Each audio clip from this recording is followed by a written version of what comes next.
Good morning. Welcome to all of you that are here for the Blue Ribbon Fisheries Advisory Council. Obviously, I'm Rex Infanger. I'm the chair-elect, and Bert Lay is giving me one chance to kind of have a chance to take charge when he can still help me out after the meeting and go, you might want to look at these things, Rex. So anyhow, today it's the Thursday, May 20th. And like I said, it's the Utah Division, or the Blue Ribbon Fisheries Advisory Council, the Utah Division of Wildlife Resources. I'd like to welcome all of you that have come in on the meeting. I just want to introduce everybody, since I think that's how Bert's been doing it. I'll just go off of my screen so that in the order that you're listed. So we've got Brian Anderson. Brian's a Coldwater representative. We've got Cal Back, who is our fisheries biologist.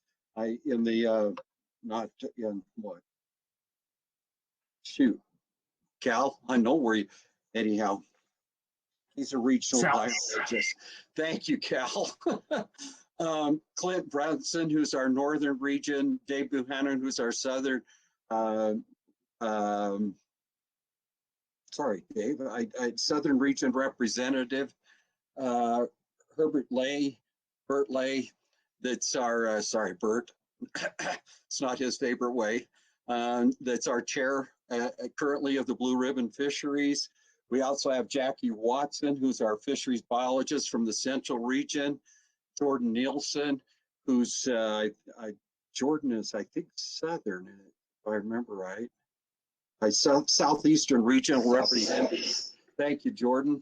And I'll get these memorized eventually, guys. Good thing I've got 2 years being chair. I could have it by then. Larry Fitch, who's on our outreach committee. Michael Christensen, who's taking care of us on the video side, which we appreciate. Mike Fisher is on. He is our commercial representative. Just for those of you that don't know, Mike's an avid sheep hunter. I mean, if you see his email address, there's a reason it says Red Rock on there. Nick Braithwaite, who's our Southern region biologist. We have Richard Hepworth, who's also down in the Southern region, and he's going to be reaching out to us today to help with our Lake Powell. You'll see Terry Hill on there. Terry is looking at, we're hoping we get to have Terry on the council with us. Terry is just an overall fisherman. If it swims, he'll fish for it. So good to have Terry here. Appreciate it. TJ is Akalos is one of our at-large representatives. Trina's here from our Northeast region. It's good to have Trina here. We don't get to have her very often. Russ Lawrence has just joined, and Russ is on the outreach committee. I don't think I've missed anyone else. Randy. Oh yeah, just Randy Opsinger. Other than being over all of this, I thank you, Randy. Sorry, Randy. Hey guys, Bert's just laughing at me because I'm doing, but we'll get her done. So, I just want to welcome all of you. I really appreciate it. I looked and it says review and approval of minutes of the past meeting, but I think we approved the November meeting minutes in our last meeting, as far as I could tell, Bert, and I hadn't seen any since then. So I don't believe we have any minutes to approve. Is that correct? I'm not sure we actually had the November meeting minutes to approve last meeting. I think we got them after that. So I sent them around. It was a while ago with my little edits, and I didn't know if folks had a chance to look at them. I would make the motion that we approve them as edited. I would second that. Is there anybody that has anything that needs to be added to the November notes and minutes? I don't know how to do this. I think the easiest way on a Zoom meeting, if there's anybody that's against them, then please chime in and give us a nay. Otherwise, I'm going to have everybody else at a yay if that's acceptable. I see a few heads nodding. So, all right, then we have approved the November minutes. And I will get and see what we can do to get more of those notes and see if we can't get caught up here in the next few meetings. So we're going to start with the northern region. Clint and Russ. Clint's got another meeting that he has to be on today, so I think Clint will just go ahead and start with you. Then we'll go to southeast, southern. I hope all of you got it, central and northeast regions. So, Clint, it's all yours now, sir. All right, thank you. Appreciate it. I'm going to kind of run through and give kind of what's happening on my side. You guys can ask questions if you want. Like Rex said, I am trying to attend another meeting right now. So, and it has some relevance and some importancy to it. So, it's our hen tag or Hennifer to taggart floating area and some discussions that we're having on how to control the crowds that are happening there. So, I'll just jump in. Since we last met, and I apologize for not being able to make the last two meetings, but I've had other field work assignments that have kept me out in the field and not able to do this. So I'll start with Pineview. Yesterday, we finished fish transfer, about 300 crappies going to Calvin in the southeastern region. And he is taking them, I think it's the Newcastle. He could probably recapture. What's that? Recapture. Sorry. I knew I was going to get it wrong. I couldn't remember the name of it. You've had a longer day than I have, but I'm still tired. So we went up and we trapped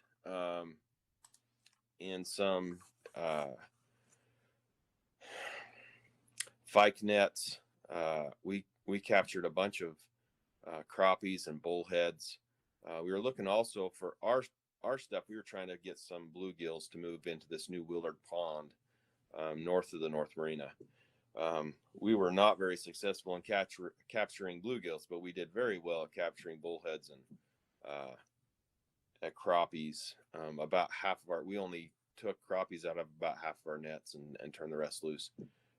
Calvin just couldn't carry that many, and we didn't want to stress any fish that weren't going to be needed. So those got released. The crappies are up in trying to find something to spawn on. Everything's high and dry.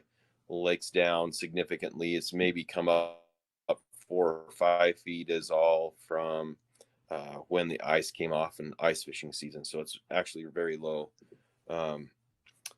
So we did that on Pineview. Willard has been really, really good fishing. Received a picture yesterday of 12 walleyes on the fillet table out there in only a couple of hours of worth of fishing. So looked like it was really, really good, just pulling cranks. Lost Creek, I had a question mark by this. So Haramoto, he's not on this one. He's on my other meeting. I'm sorry. Chris Haramoto will be the new state park manager for Lost Creek State Park. I don't have any more information other than that he just announced that. So he's staying at East Canyon and then overseeing Lost Creek as part of his duties. We will probably be sampling with curtain nets on Lost Creek this year, and I will also probably doing some plankton work and seeing how our plankton populations, our zooplankton populations are there. So, Bert? Yeah, so Chris Hiramoto is going to be a director of Lost Creek and East Canyon. How's he going to split his time? seems like they need to hire somebody new for Lost Creek or transfer him totally and let somebody else work East Canyon. Well, Lost Creek doesn't have a house, and he has a house at East Canyon. So I don't know. It literally, as they were doing introductions, I heard Haramoto say that he was also the manager at Lost Creek. So I put it down in my notes for today for this meeting to say, hey, I still haven't heard much on Lost Creek. But anyways. Well, I think you can probably speak to this. He's been a really enthusiastic partner with Blue Ribbon in the past regarding East Canyon. So I fully expect him to be an enthusiastic partner in the future with Lost Creek. He is probably by far one of our very best state park managers to work with. He will come down and tag fish. He will come down and clip fins. Whatever we ask him to do, he's willing to do.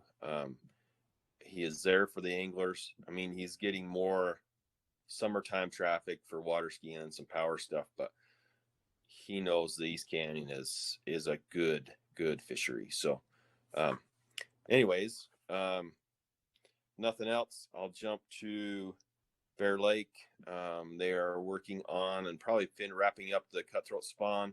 It was an abbreviated spawn this year and very, very low numbers. The fish trap, they did not get very many fish in their fish trap, according to Scott last week. In fact, over a weekend, they only had one new fish enter the fish trap.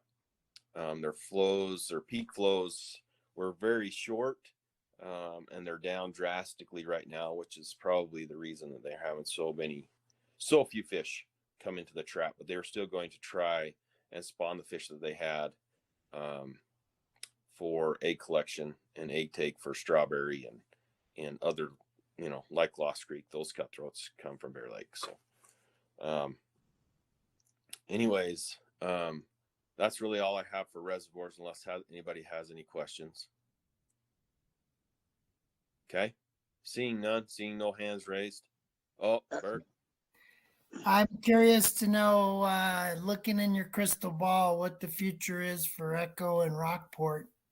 Not sure if you mentioned them, but looking at Echo, it's pretty low, and I assume the drainage is probably heavy drainage, short on snow. So any thoughts or comments? And would you add Willard to that on where you think it's going, as long as you're covering cover three? Yeah. So I'll do those. Yeah. So I think Echo and Rockport at this point, we're probably not going to add a whole lot of water to any of those. Just looking at where we're at and what snow remains in the drainage.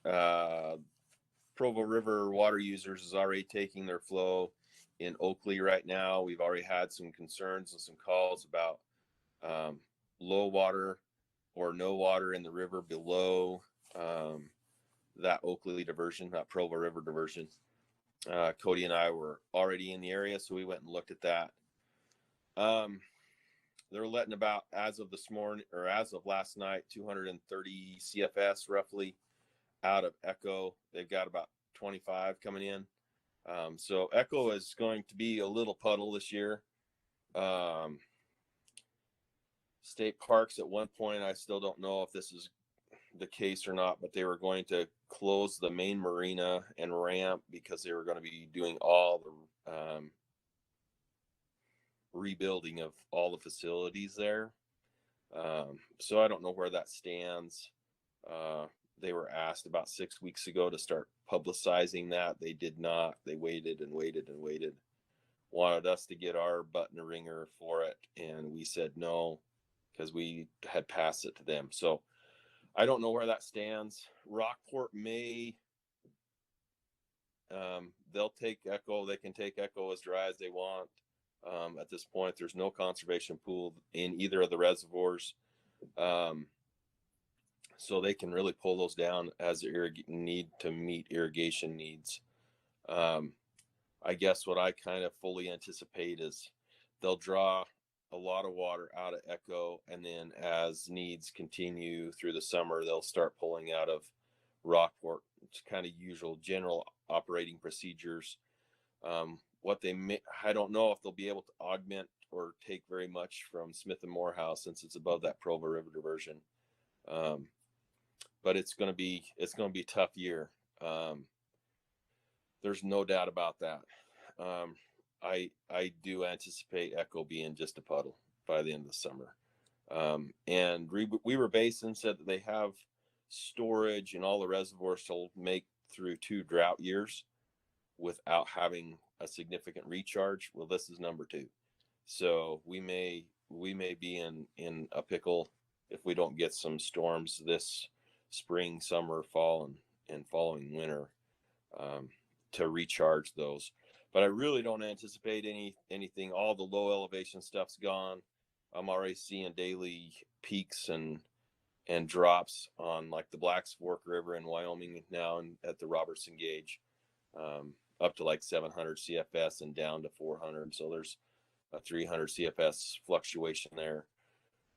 The Uinta still look white as far as I could see from Rich County last week, but then again, they're probably going to lose all their snow earlier than in years past. Willard, I was out there last Thursday, went to my little place to fish from the shore where me and the kids caught a bunch of catfish last year, and where we were standing is probably where I'd been fishing last year. So it was down probably 8 vertical feet, which may not seem a lot to some people, but when your deepest places are only 25 in some of the trenches on the west side, that puts your depth only at 17.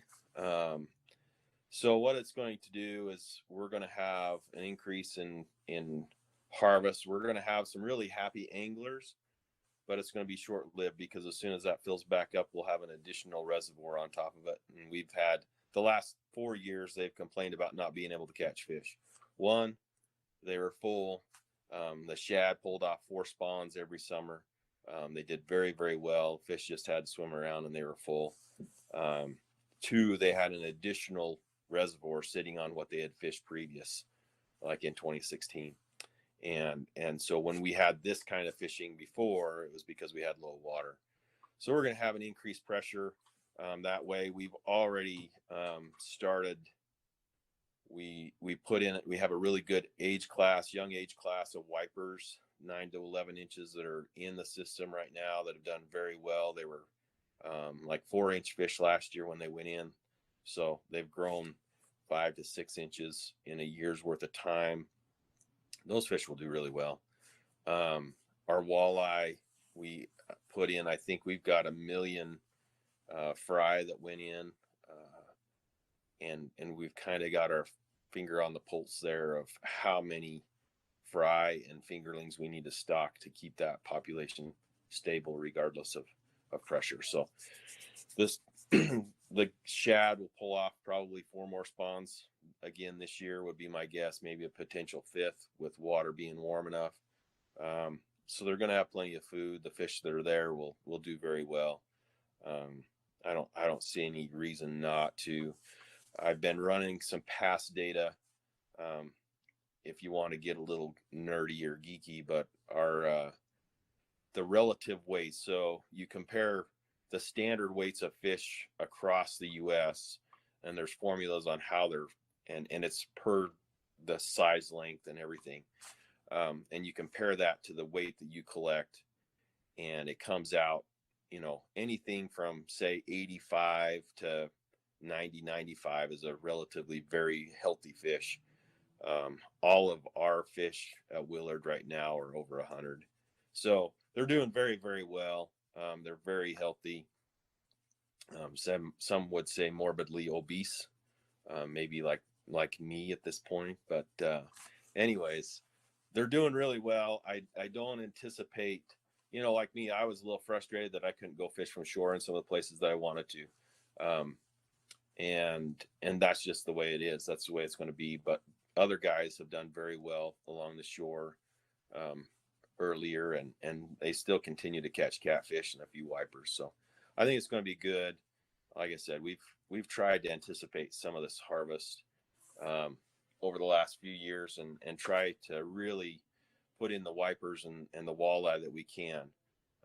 Our bottleneck on wipers has been how well they do in ponds, from being hatched and the fry and growing up until where we can stock them.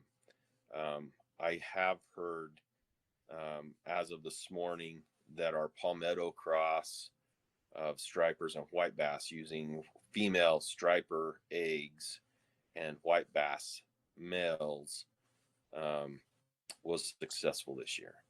That means that they are able to utilize larger zooplankton that the sunshine cross using the white bass eggs and striper milt can only use the rotifers and small zooplankton. So and maybe Richard could speak to that, but Chris told me that they finally were able to make that successful. So we'll see how that goes. That would be very, very interesting, and we're able to produce some striper brood as well. So wipers may be something that we'll be able to really get a pulse on and be able to add to this reservoir every year without issue, I'm hoping. So I hope that answers questions.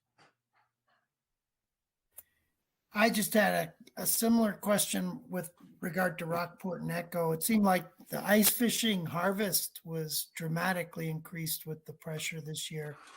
But given the fact that those reservoirs are going to be so low water, I suppose there's no real need to increase stocking rates on those reservoirs till we know more about water levels. Just any thoughts on how ice fishing pressure is impacting these waters? No, sorry, my battery's going dead here. I had to split it between two meetings. So we are incorporating and trying to get a bunch of curtain net sampling to happen this year. And so we're going to be able to hopefully see what that will be like.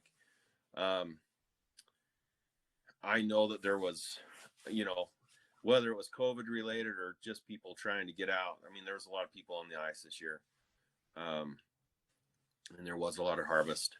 I think some of that is, kind of social media driven, hey, I caught a limit of this and I caught a limit of that, and everybody keeps going. But when we were out putting structures in Echo this year, earlier this spring, as we left, there were already fish using those structures, and on Pine View as well. I mean, there's still plenty of fish there. Our stocking maybe of rainbows, whether they're magnums or some catchables, may be reduced due to access and water temps and some of those kinds of things, more so than we just don't want to put them in there, or there's too many people, whatever the case may be. It may be just hard to get fish in and have them do very well with some of these conditions that we're going to be faced with this summer. But even if harvest was above average, which it probably was, I don't think our fisheries are in any peril or any danger of tipping over. What we may see is like on Pine View and Echo, maybe in Rockport, these places we have perch and crappies. We don't have any vegetation that's in the water. So their places to spawn may be limited in some areas. They may spawn in some rocks. They may find some gravels, some stuff like that to spawn in, which isn't maybe their preferred place to spawn, but it is all they have. And bluegills will still set up beds, so they probably should be okay. But those other two, we may lose an age class of fish. So that's all I can think of right now.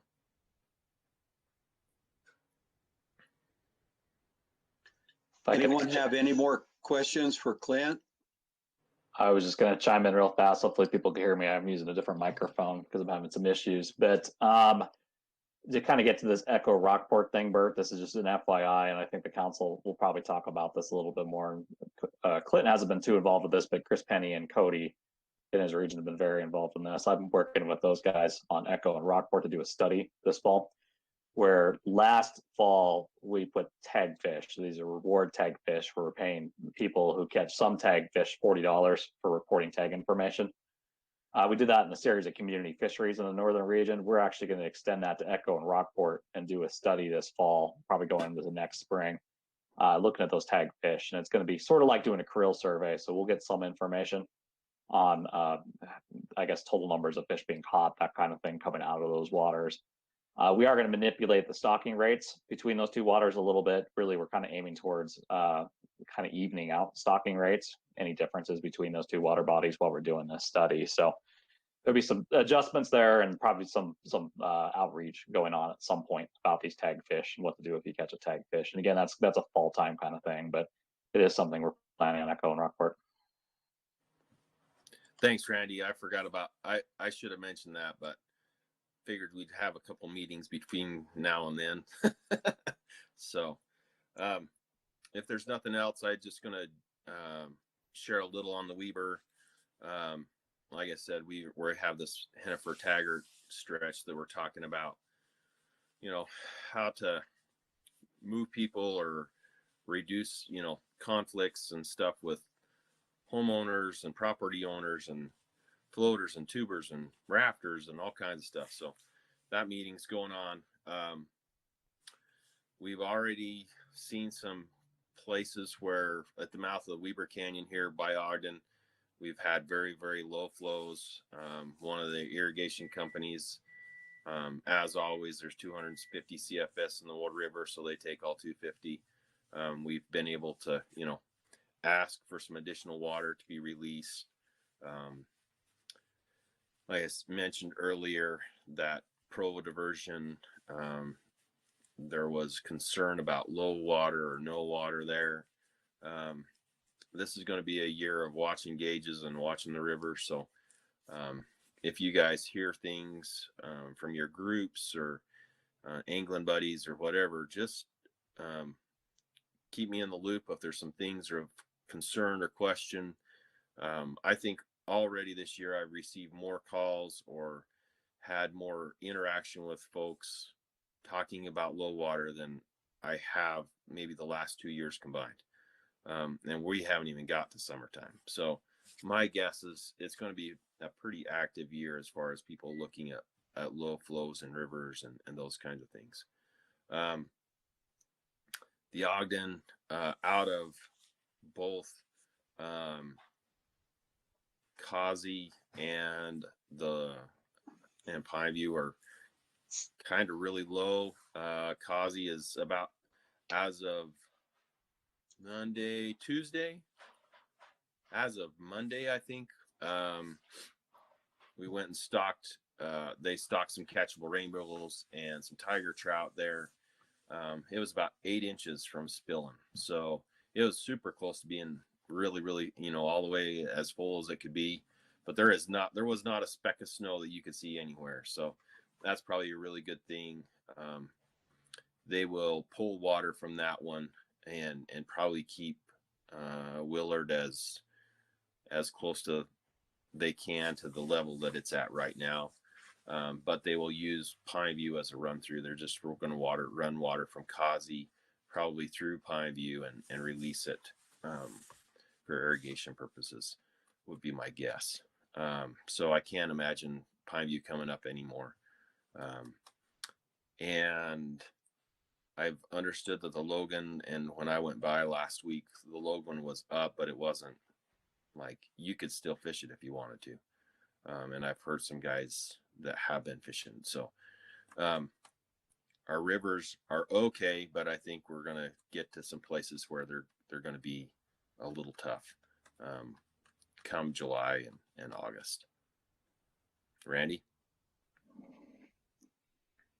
Yeah, all I was going to say is we're trying to take it within the division a very proactive approach to drought this year, and I'm going to talk about a little bit more this afternoon, some of the steps that we're taking. But there's going to be some stocking changes and some regulation changes that you're probably going to see coming down the pipeline here pretty soon to kind of help us get on top of what we're kind of expecting to happen this summer. Yeah, I'm being asked to put together a list of running waters that may not be running this summer and fall, trying to play into this discussion that Randy just mentioned. Kind of some areas that we see we may lose some fish due to low flows or no flows. So, but that's what I have for the regional report. Thanks, Bert? Clint. Really appreciate it. Oh, Bert, please. Yeah, so your other meeting that you're at, when I put on my other hat in the stream access realm, we've been contacted by 2 landowners who own property there by the takeout at Taggart, and both of them are pretty upset about how this hen tag working group is turning out. But from a blue ribbon perspective, I recognize that the lot at the put-in Hennifer was initially acquired as an angler's access lot, and it's kind of been taken over by the boaters as the put-in. The takeout there at Taggart, anyone who has been there in the summertime is aware of the problems there. I know there's commercial outfitters, as many as 4 of them, running tube rentals. But a couple of organizations have been excluded.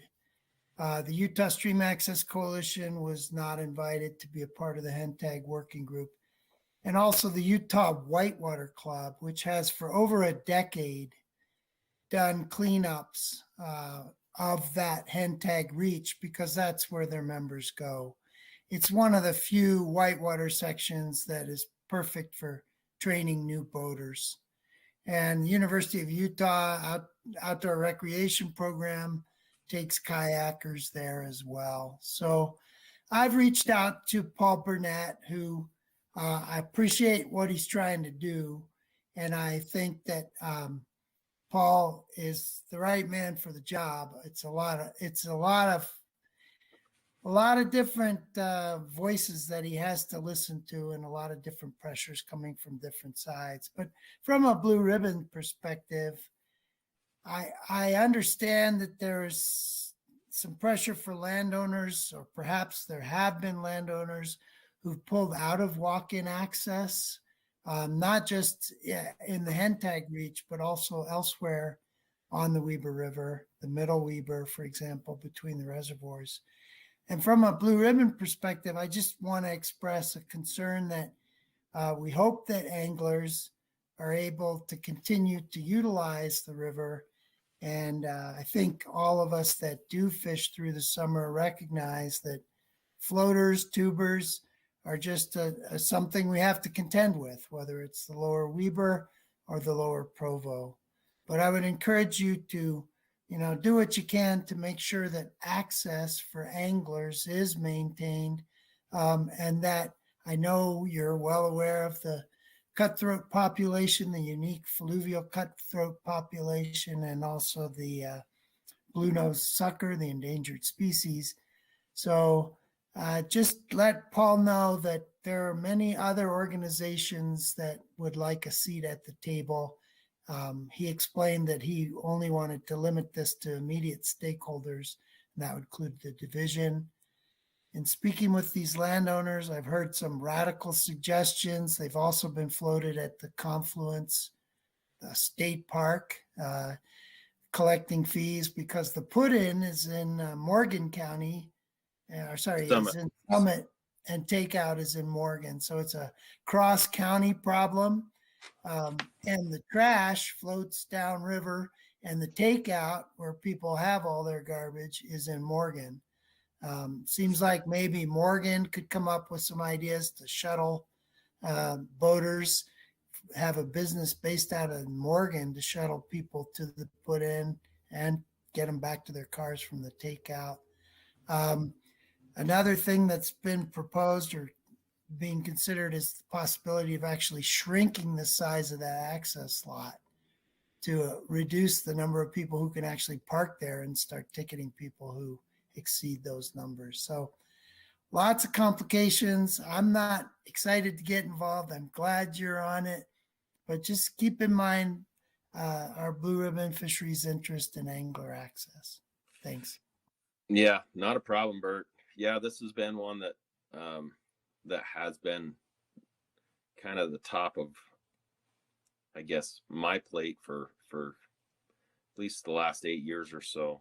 To my knowledge, all of the walk-in access stuff is still in. We've had complications and had some violations where tubers have got in at those areas and they're not allowed to unless they're fishing. And so, yeah, there's been some issues with this. We're gonna continue and try to see what we can do with this parking lot that UDOT gave us. They gave this to us and said, hey, here's a place. And in 2006, Paul pitched that we needed to make it a active floodplain channel and do away with this parking lot. And a lot of us are wishing that everybody would have agreed with him at that point in time. So anyways, live and learn. Hindsight's 2020, or even better than that at this point, looking at this situation. But we have a couple of landowners that have been very active and engaged. One of them is participating in the meeting. Another one took himself out of it because he didn't feel like he was being heard, and it was kind of some petty things. So, and that's okay, right? Like it's hard, and when the more stakeholders, as many of you know, the more you add to a group, the harder it gets to get anything accomplished. So, but I will pass that on to Paul. I wrote those two groups down, so Stream Access and the Whitewater Club. So I'll put those in, and as we get ready to kind of look at some bigger things and kind of spread this out, I'll let him know so he can reach out to you. Okay. Sounds good. Thanks. That's all I can ask, and good luck. Okay. Thanks. Anything else for Clint? Cal, Jordan, I think we'll go ahead and turn it over to the Southeast region then. If you guys are ready, I'm not sure who's taking the lead on this, Cal. Probably me here at first. I'm going to start with a few updates on our some of our Blue Ribbon Fisheries. Lower Fish Creek, the gate and the road into the WMA, which is the middle portion of Lower Fish Creek, is open. It's been open for a few weeks, and we've had some anglers going in and accessing that. So water's pretty clear right now, so the fishing should be pretty good. We also will be stocking brown trout this week down there between our three sites on the Lower Fish Creek and Price River. So you'll see probably about 20,000 to 30,000 little brown trout swimming around if you make that down in there in the next couple of weeks. I see your hand raised there, Bert.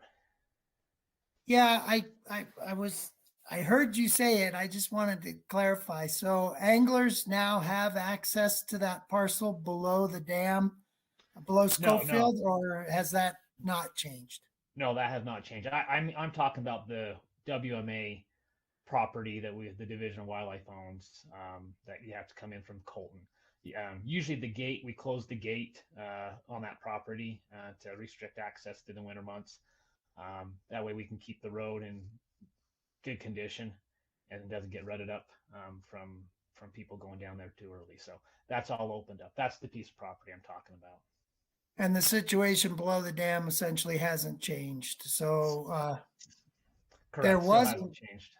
There was a web page warning anglers that they might be cited if they come in from the dam. I don't know if that's still up. I haven't looked in a while. I haven't looked at it either, so I'm not sure. But our law enforcement officers are up there and they check it occasionally. We haven't really heard of many issues this last year. from the top. So usually it's the landowner or the CWMU operator gets angry with people down there during the fall when they're trying to hunt and stuff, and that's usually the when we run into issues. So Okay, thanks. moving on to Huntington or Mammoth, it's really low, like a lot of our reservoirs here in the state. We're currently around 36% capacity. We expect it to get up to maybe 40% here in the next couple of weeks, but ice is off. Guys are catching some nice tiger trout off the shore. We've been seeing some 4 and 5 pounders being caught occasionally. But if you do fish it, don't bring a boat unless you're doing a hand launch, because you won't be able to launch a boat on Mammoth this year. We busted through some snow drifts and got into Duck Fork Reservoir on Monday. Ice off on Duck Fork. I anticipate the Forest Service opening up the gates here probably by Memorial Day. I'm just assuming we're just letting things dry out, but we'll probably start our fish trap up there in early June, a couple weeks early, with how low the water is and how much snow has already come off the top up there. So we'll probably, like I said, be starting our cutthroat work early this year up on there. Electric Lake, the water level is at the bottom of the boat ramp and the reservoir is dropping. So just a word of caution, if you do want to launch a boat this year on electric, it's launch at your own risk. You're into the mud. And so it's going to be a tough one to fish from a boat here later in the summer. Clint already kind of hit on it, but yeah, we came up and grabbed some crappie, black crappie from those guys up at Pineview yesterday, and that was a good 800-mile trip yesterday and this morning from Price to Pineview down to Blanding and back up. But we received those 300 adult crappie that we were able to stock out last night, and should be a welcome fish to that fishery down there, and hopefully we'll get a good spawn off them here in a few weeks. And then lastly, that what I've got is we conducted our spring gillnet surveys at Schofield Reservoir at the 1st of May. We did our typical 5 sites around the reservoir. Seen great numbers of tiger muskie in our nets. We had 24 muskie in our nets, several up to 35 inches. We had 34, 35-inch fish last year, and we've seen and heard of some 38-inch fish being caught last year also. So we do imagine that there's some 38 to 40-inch muskie in Schofield right now swimming around, another size class bigger than these 34s and 35s that we caught. So lots of muskie. We've heard anglers catching them off the shore right now with spinners and fly rods and stuff. So it's a good time to be fishing off the shore or out of a boat at Schofield. We picked up several wipers that were 14 inches. We got a real good stocking of them last year. We typically see our more wipers in our fall nets than we do in our spring. It's just still a little bit cold for the wipers to be super active when we're up there, but we do know we're getting some good survival off our wipers in Schofield. A lot of cutthroat. It was our highest number of cutthroat in our spring nets in probably 4 or 5 years. And we're seeing a lot more cutthroat in our slot, a lot of 17 to 20 inch, 21 inch cutthroat that they had been disappeared in our nets for a few years. And we're starting to see those show back up. So good numbers. They're a little skinny coming out of winter, but they're still pretty healthy. Anglers are catching a lot off the shore right now. So should be a good time.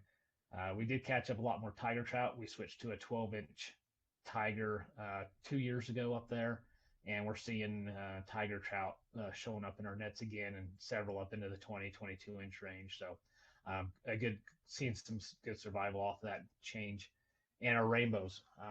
We didn't catch a lot in our gill net, but my technician was there the day after we netted and caught 18 rainbows off the shore in an hour and a half. So I don't know what was the trigger, but anglers are picking up some nice 16 to 17-inch rainbows, and we should be getting a few extra this summer by changing some of our stocking from our smaller lakes and stuff and cutting those quotas, and they'll be going into Schofield and Joes Valley. So, and lastly, chubs. Our chub numbers are way down.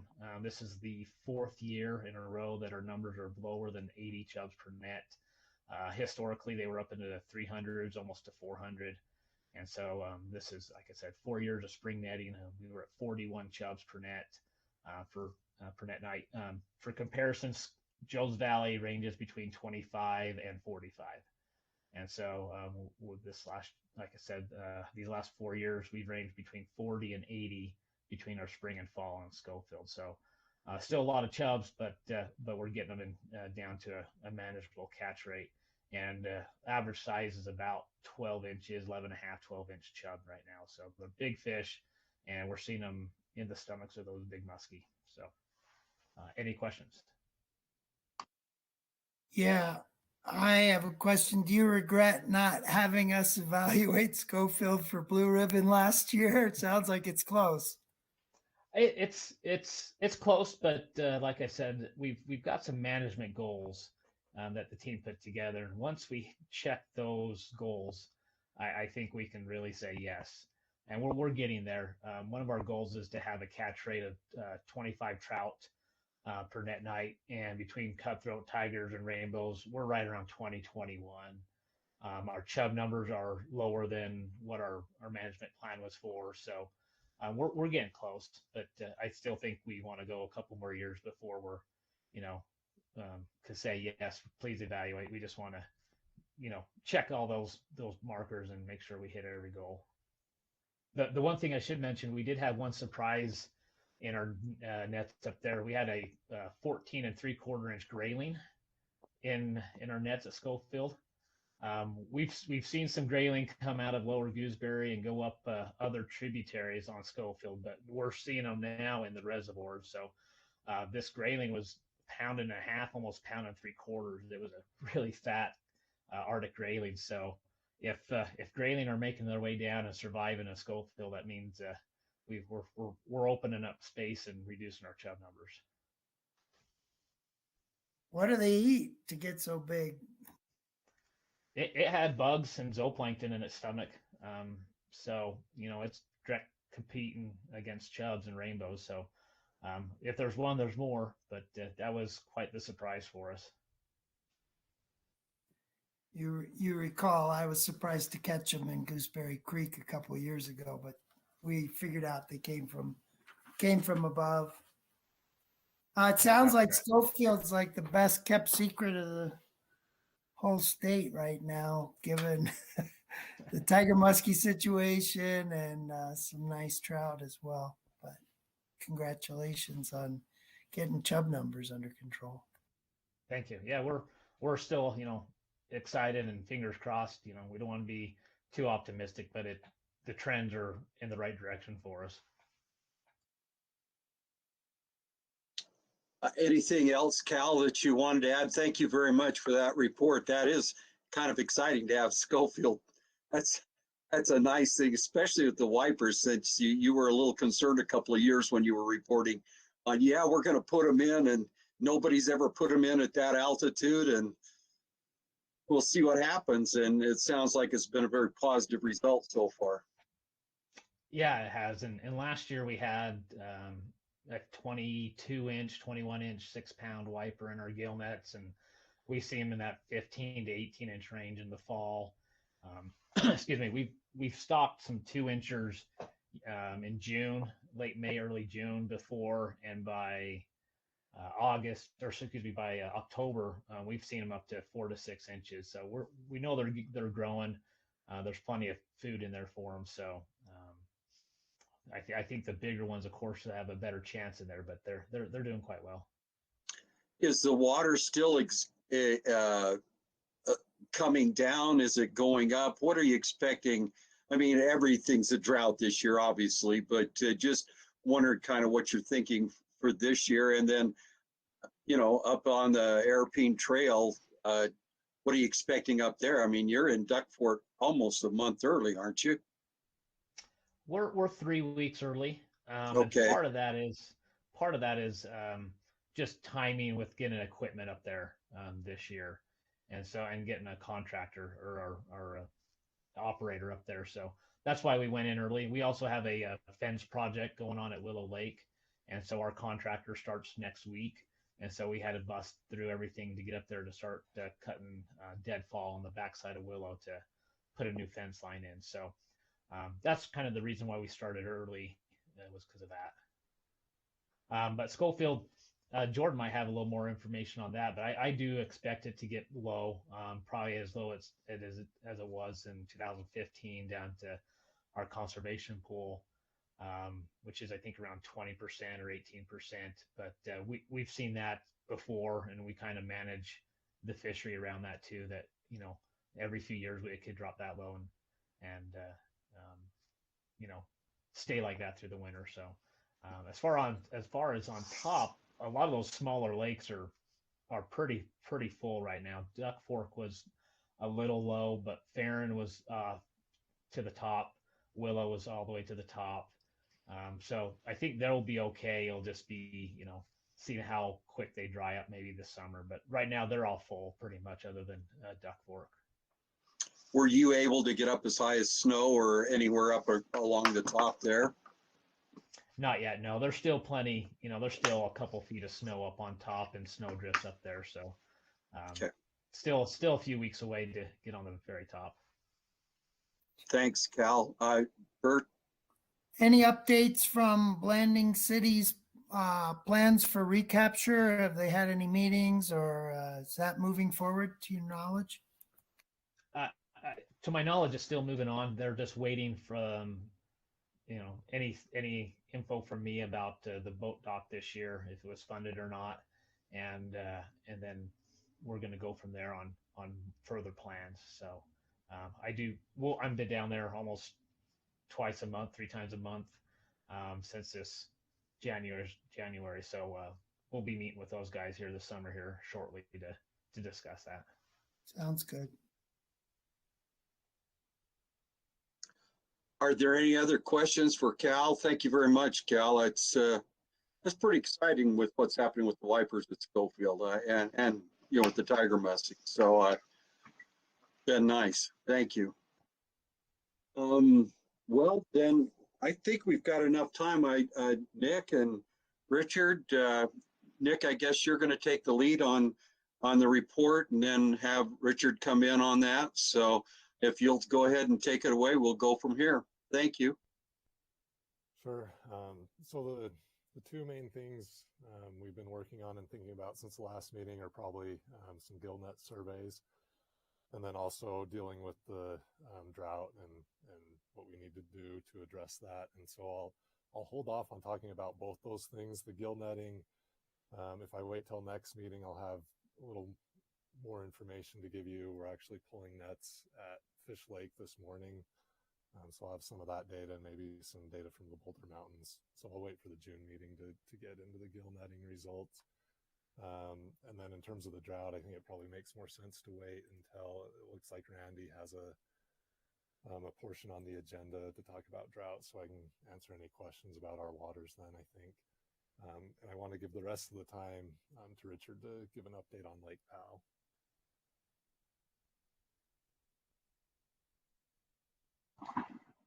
All right, let's see if we can get this presentation up.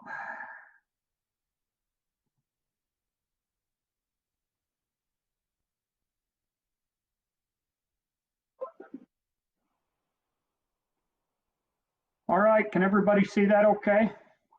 Yep. Perfect. Yeah, so we've been working on some studies down at Lake Powell over the last few years. We've worked really closely with Brigham Young University to look into some of these things. And I've got probably 15 minutes worth of a presentation here. It's kind of difficult for me to see you guys if you raise hands while I'm giving the presentation. So really, if we can wait till the end for questions, I think that'll be the best and easiest for all of us. But with that, let me go ahead and get things started. There we go. Did it change screens? Did we get a new picture up? Yes, Yeah, we did, Richard. Perfect. So just a little bit of quick background here. We talked about some of this a little earlier, but construction was completed on the dam back in 1963, and the lake first filled in 1980. As most of you know, Lake Powell has a very diverse fish community. Our invasive quagga mussels were first detected in 2012, and that's kind of what initiated a lot of the things I'm going to be talking about. With that in mind, we got together a big group of fishermen, agency people, to develop a Lake Powell Fisheries Management Plan back in 2015. At that time, Ray Shelby and Dale Hepworth, can't even say my own name, represented the Blue Ribbon Fisheries Advisory Council on that committee. I'm just going to go over a couple things that were in that management plan that kind of, I guess, is a big part of what we've been doing recently down there. The first goal in that plan was to provide a unique and diverse fishing opportunities. And one of the objectives in that, and probably one of the most important ones to me that I look at real close, is to maintain the current fishery for as long as possible as the mussel infestation increases. So what they wanted is what they had. They didn't want to see changes if we could do anything to help that. But having in mind that these mussels could really change things, they went ahead and as the second goal said adjust that fish assemblage as needed, depending on how things are working in the food chain and everything else. They wanted us to evaluate stocking additional fish that could maybe utilize these quagga mussels. And red ear sunfish was the main one they wanted us to look at. Everybody felt like that had some potential down there, especially looking at what has happened and how they've done down in lakes like Lake Havasu, for example, where they keep catching world records.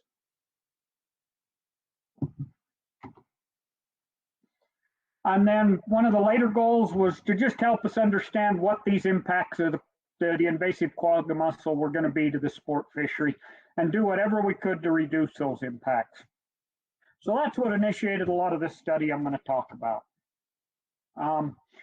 So to start with, as everybody knows, Lake Powell's huge. The north end is a lot different than the south end when it comes to the fishing and the fishery down there. So we kind of broke the lake up into two different areas that we were looking at. The north end, which basically includes Bullfrog all the way up to just past Good Hope Bay. And then the southern end, mainly that Wallweep, Last Chance, Rock Creek area. That north end is very much influenced by the Colorado River coming in. All those influences coming into the lake up there very much influences that end. The southern end doesn't have that. It's dominated by more just clear open water. That middle region is kind of a mixture of both. You have the San Juan and the Escalante that provide those inputs, and then you have the main stem, main arm that is more like the southern. So what we hoped we could learn from what was going on in the north and south and apply that to the different sub areas of the middle section. Water levels, this is a big topic this year. Lake Powell varies a lot in its water levels on an annual basis, a seasonal basis, etc. This kind of shows you the water graph since the lake was first built. Just throw a couple numbers at you really quick. Right now, as of yesterday, the lake level was at, the elevation was at 3560. The lowest we've ever been since the lake filled in 1980 is 3555 in 2005. So we've actually been 5 feet lower than we're at right now back in 2005. We currently have 6,400 CFS coming into the lake. We have 11,500 going out. We are losing almost a foot of water a week right now, and that most likely will stay pretty consistent throughout the summer. So having said that, we're going to get low. We're going to get a lot lower than that record level back in 2005. All right, back to kind of the study. We looked at 5 different species as part of this study: bluegill, green sunfish, smallmouth and largemouth bass, striped bass, and walleye. We tried to include crappie, but we excuse me, could never quite get enough numbers to really include them in a lot of what we looked at. We looked at took kind of three different approaches to looking at these different things. The first one was their trophic or feeding niche, where they fit in the food chain, what was eating what, and how it may be impacted by mussels. The second one was growth rates. So what we looked at is how fast a fish grew at a specific age. Helped us compare the young a year or 1 and 2 year old fish growing now with mussels everywhere to fish that are older fish that when they were 1 or 2, how they were growing prior to mussels showing up. And then we also just looked at abundance. How many fish are we seeing population-wise out in the lake for the different species? And I'm going to go through each one of those. I'm going to go through them fairly quick. And more than anything, I want to get to some of the conclusions and what we found with the study. But this talks, these graphs, they're complicated, but they kind of point out the trophic niche or where fish are feeding. And what's interesting to me is how closely grouped everything from walleye to gizzard, shad, and carp are. Yeah, walleye are higher, obviously feeding on some of these, but we have a big grouping of fish at the very upper end, if you're looking at that graph on the left. Obviously, our chironomids, algae, zooplankton, quagga mussels are split out. But the big thing there on that one is those things are really, our predators are really closely grouped in that. The graphs on the right, what we're looking at there is dashed and line is the southern lake, the solid line is the northern lake. And what we're seeing is some divergence in where they're feeding, where they fit in the food chain for the different parts of the lake. Those are kind of a couple of the main things to take from those graphs. There again, some of the things we learned from that, north and south lakes are diverging. We're seeing different things happen at the north end than are happening at the south end that we can point at quagga mussels and say they are having an effect that direction. Now in the north end, we could not detect any measurable effect of quagga mussels. They're not having any effect on the fishery at this time. South is having some effect, mainly on the top predators, but we're also seeing some positive effects from mussels in the south end as well. It's not all negative.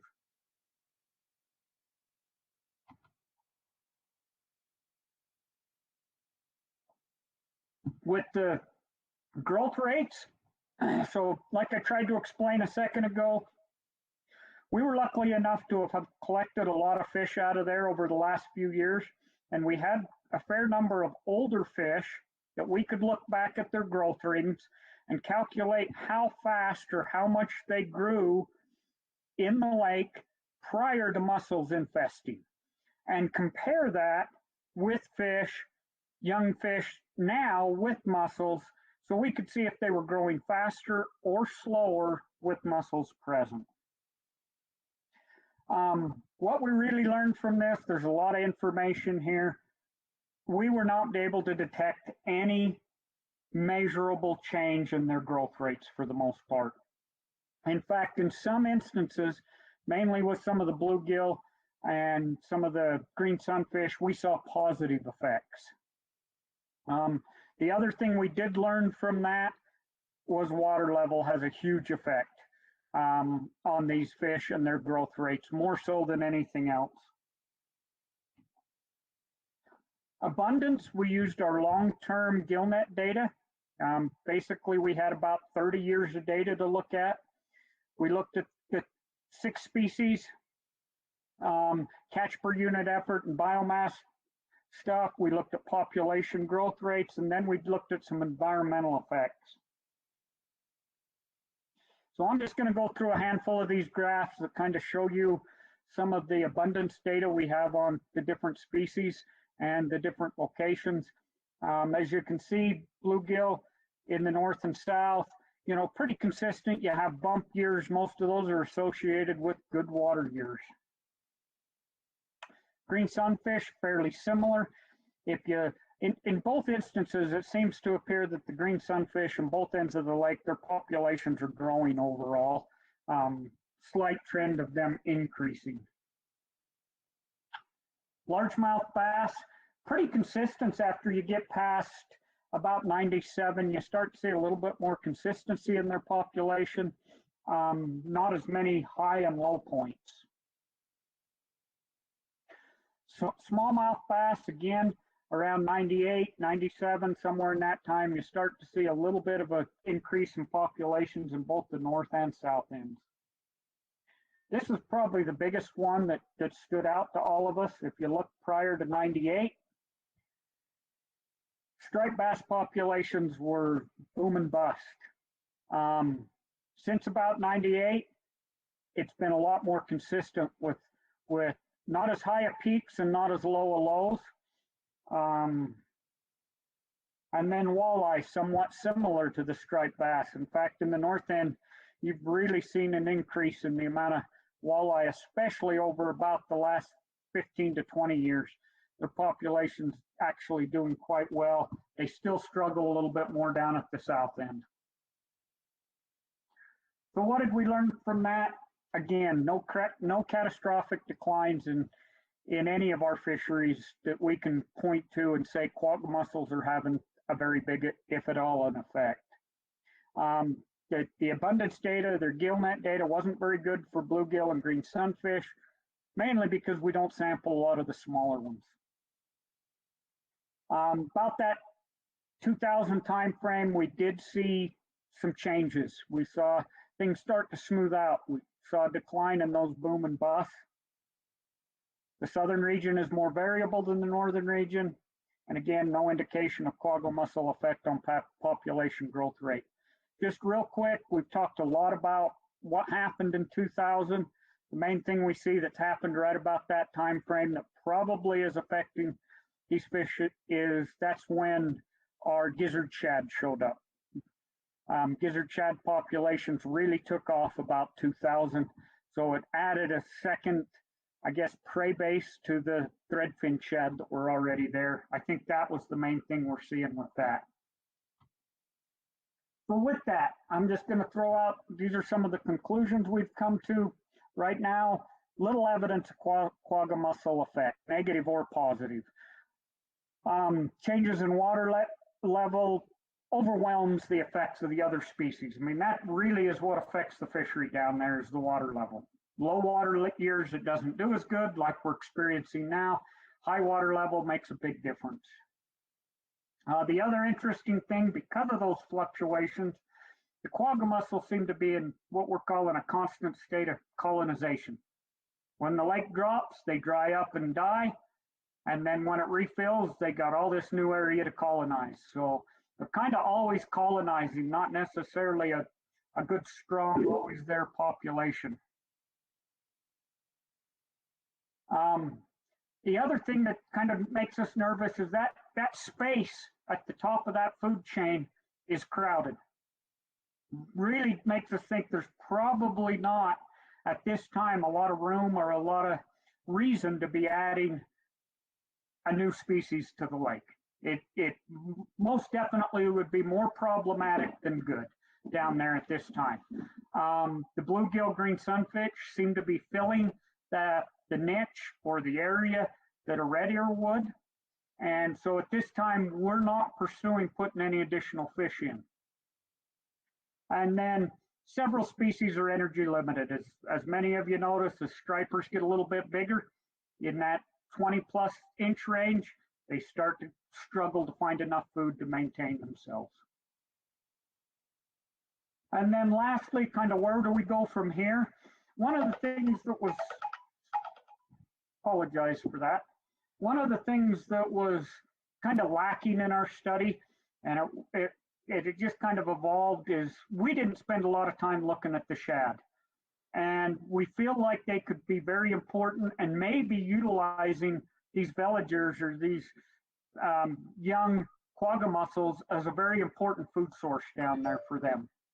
One thing that makes Lake Powell different than like the Great Lakes where they've had more issues with mussels is we're seeing reproduction of the quagga mussels year round, 12 months out of the year, to where you could have a lot of those available at the right time for larval fish.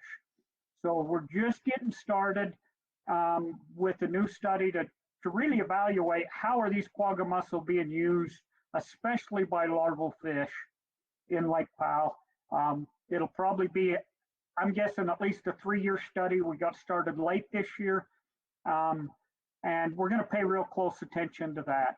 And then the other thing that goes along with this, years like we're having this year, these drought years, these really dry years, these mussels are very likely to have a bigger effect than we've seen in the years we've done our study. So we're early on in this. There's still a chance these mussels will have some negative consequences, but as of right now, we're just not seeing it. The fishery seems to be doing very well down there. And with that, I'm going to turn this presentation off for a minute and take any questions.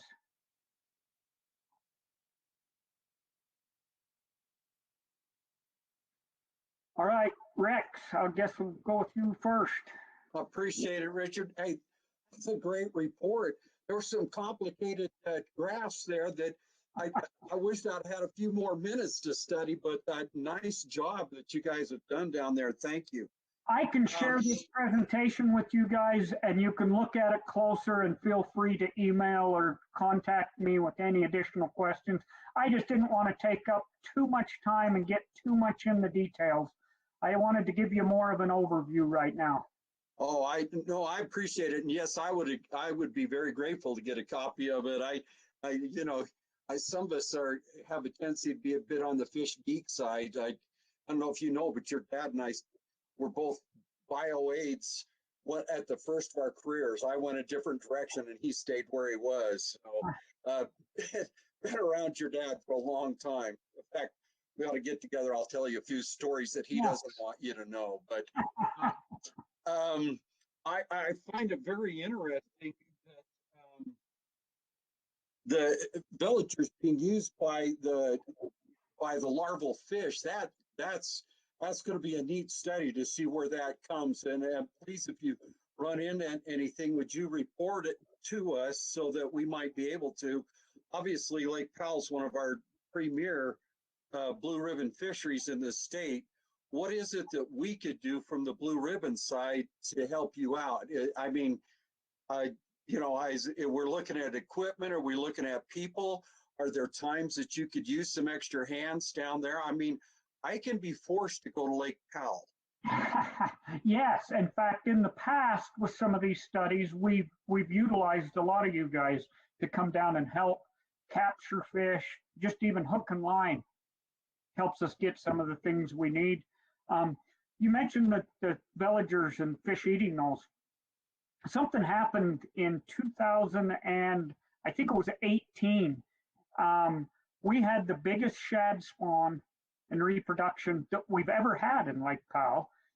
And that was the point where we thought, wait a minute, these mussels are supposed to be affecting these fish in a negative way, and we had a very positive result from that. So it's something that we're going to be looking at, and something that, yes, I'll definitely keep you guys updated on. Well, villagers would be a really nice protein source. It would make sense rather than eating, some greenery. If you're eating protein all the time, that's a very positive thing. They may be. They're replacing zooplankton. We do know that. What we don't know are some things like their caloric value with these villagers versus typical zooplankton that these fish are utilizing. So those are some of the things we'll be looking at. Thank you. Any other questions? Tremendous report. Thank you. Ken's got his hand up. Yes, Richard. You mentioned that as the lake drops, the quagga mussel gets stranded and dies. As the lake raises, is there a depth that the quagga mussel can't exist at? For instance, if it raises, do we start losing some at the lower level in the lake? Yes, I think it happens on both ends of the extreme, Ken. So as the lake raises, those that are colonized in deeper water start to struggle. And part of that is there's just not a lot for them to eat down in those depths. the water down there just doesn't have the zooplankton and the other things that they filter out. So yes, we believe we lose them at the lower end as well. So that's where we're saying it's just kind of this constant state of fluctuation, you know. I guess that's a positive in a way. If you've got to have quagga, you can lose them up and down. Exactly. So, Trina? Yeah, so two questions. Just thinking about the Great Lakes area, how long was it before they started seeing impacts to their fisheries? Was it less than 10 years or was it longer? I'm just curious. I should know that, but I don't remember. Ask that one more time, Trina. I was distracted. Sure, with the Great Lakes fisheries, how long before they started seeing impacts to their fisheries? Was it less than 10 years? Yes, it was within 5 to 7 years they started to see significant impacts to some of their fisheries. Now, at this time, some of the fisheries, like walleye, seem to be responding in a positive way because of some of the bait fish that they're finding that are utilizing some of these gobies, I think is what the fish is, that are utilizing mussels that the walleye could utilize. But some of the salmon fisheries and things, they had drastic declines very quickly. But then we look at Lake Mead, and they're kind of in the same. Lake Mead's about 7 to 10 years ahead of Lake Powell with the mussel situation, and they're still not seeing big negative consequences of it there as well. So we're kind of watching what's going on there as an indicator of things that could happen at Powell. Yeah, that'd be great.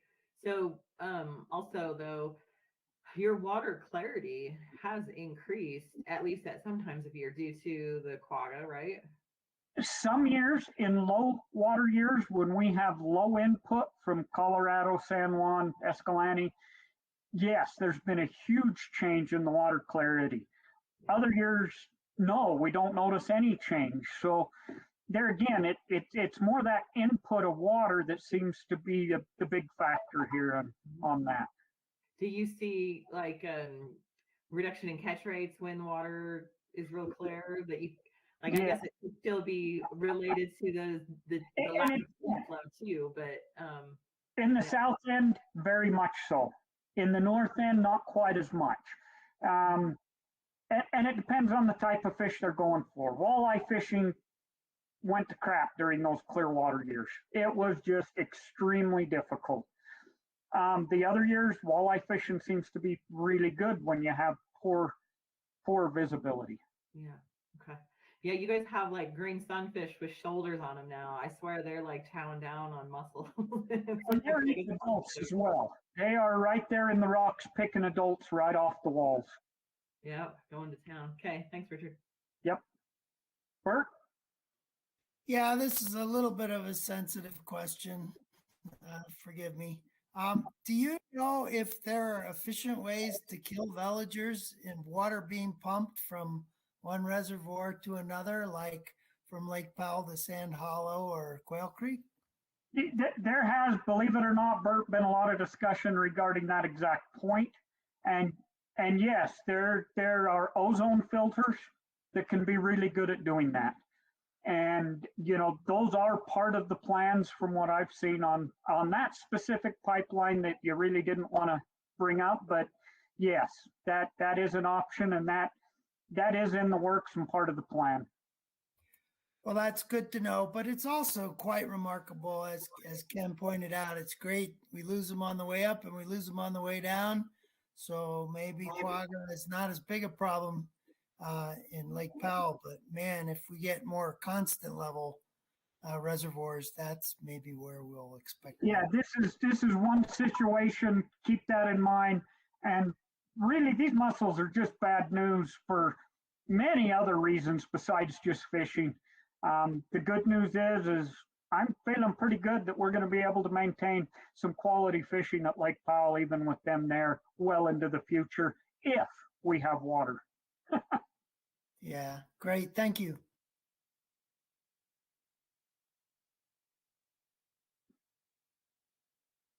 If that's everything, thank you guys very much. And like I said, I'll get an email out to you guys with this presentation. And after you go through it, feel free to contact me or anyway, and I'll help answer your questions. I apologize. I've got another situation going on that I've got to run to immediately, but thanks again for having me. Richard, thank you so much. Really great. We appreciate your time and effort, and thank you for joining us. I did have one more question. Do quagga mussels have any kind of culinary value? Man, you'd have to eat so many to get anything out of them that you'd probably lose weight trying to get the little bit of food you get out of them. All right. Thank you very much. Appreciate it. Rex, Yes. I used to get asked that question all the time. Okay. They filter out so much junk in the water. They collect so much like not good stuff in their tissue. I used to tell people you can eat anything once. All right. Thank you, Jordan. I appreciate that. So, me, one of my degrees is food science. So if I can catch it, I probably want to try eating it. So I was just wondering. All right. Thank you very much. I guess, Jackie, we'll go on to you and Ken. Ken, have you got the lead or is Jackie taking this? I was going to take it if Jackie's got those pictures. Did you get some pictures, Jackie? Yes, I did. Let me try to pull those up. See if I can select.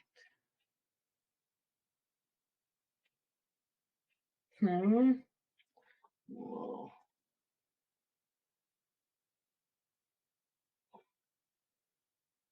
Sorry, You're fine. I'm not used to doing this presenting. It's always everybody else. It's not. Okay, not that one. Okay. All right. That's the picture of Strawberry last Saturday morning. As you can see, just boat after boat after boat, side by side. Next picture. That does not want to go to the next picture, so we'll do this way. Okay, many of you may know that. Hey, Ken, I think it was Larry's got his hand raised there. Oh, go ahead. Ken, I just had one question. Why is a retired guy going fishing on a Saturday? Because they won't let me go by myself, and so my son has to take me, and he works during the week. Terry, did you have your hand raised? Terry Hill? Okay, back to you. Okay, a few years ago, we had a problem with Maple Lake in Payson Canyon with goldfish. And the DWR worked with the Forest Service in Payson City to drain the reservoir as low as they could go. And in the middle of the because of the goldfish, and in the middle of the winter, they went up and drilled holes through the ice until they hit mud. So they figured goldfish are dead because there's no water left. The next spring, as the pond filled, it was full of goldfish. So Chris put wipers in there. This is a picture of some of the wipers at Maple Lake after 2 years. I want to interrupt Ken just for a second. Before he put wiper in, we did a chemical treatment that was a lot of chemical treating, and we still had goldfish. So then he put wipers in. And these wipers are thriving on the goldfish. In fact, they're up to 20 inches, if I understand it right. So if we need to get wipers to grow, what we need to do is put goldfish in these reservoirs. As you can imagine, 2 years is all they've been in that pond, and it's not a big pond, and you can see the size of them right there. Chris holding one. So, and 80% of them were full of goldfish. So that gives you an idea of what's going on in Maple Lake. We still got goldfish in there. They didn't. if I understand it right, the DWR actually used more poison than was allowed to try to kill them, and it still didn't work. Not right. Anyway, they tried their best and it didn't work, and the lake was pretty much dry. So the wipers have taken off up there, and Chris said they're putting more in this year. And so if you want to catch a big wiper, that might be the place to go. I don't know how you'd catch them, but they're there. And that's really all I'll go ahead, Rex. I was just wondering, Ken, what's the altitude at Maple Lake? Is it higher than Schofield? I doubt it. It's okay. It might be close, but I would guess it's probably more like 6,500 feet. I think Schofield's close to 7. Okay. Yeah, because that's pretty nice growth rate. Schofield is just under 8,000. So they're growing like crazy up there, just going nuts, and they're working hard on the goldfish. So that's a positive. But that's all I really have. So I don't know if Jackie's got something to add or not. Yeah, I have a few things. I was just going to try to get that elevation on Payson Lake or Maple Lake. Looks like it's about 6,400 feet.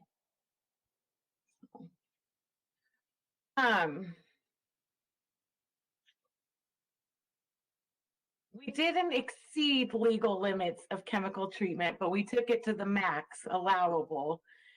Goldfish are really hardy fish, and the lake was very low when we did the treatment, but what we learned is any kind of little crack in the mud that they can bury themselves in, that we don't hit them directly with the chemical, they're surviving. And the wiper have been really successful. You used to, before we treated it, or even after we treated it, you'd walk up to the edge of the lake and it's just a sea of gold out there.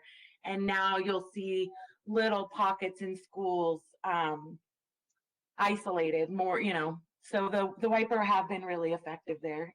It's an interesting story there. Just some other updates from around the region.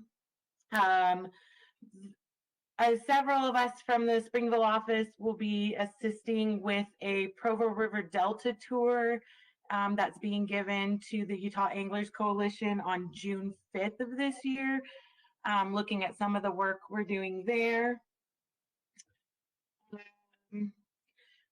Alan and Russ said, but strawberry. Go ahead, Bert.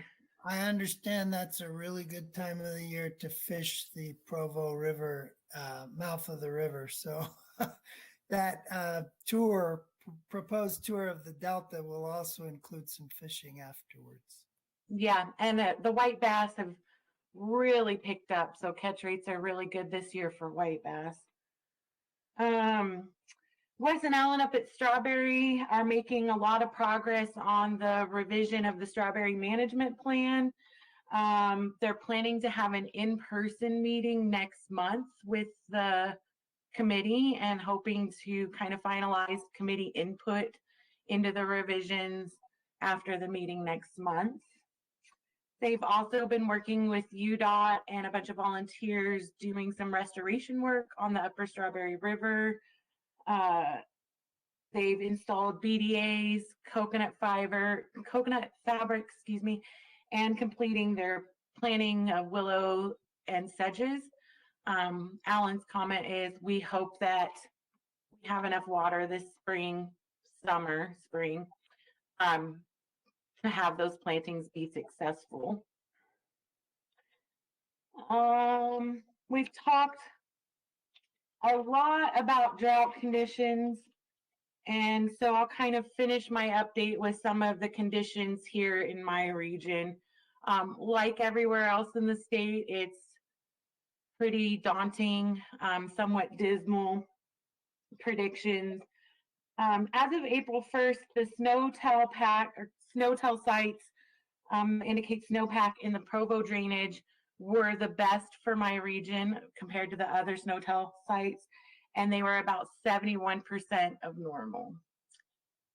Duchesne was about 67% of normal, and the upper severe, which is the Yuba drainage, was about 68% of normal.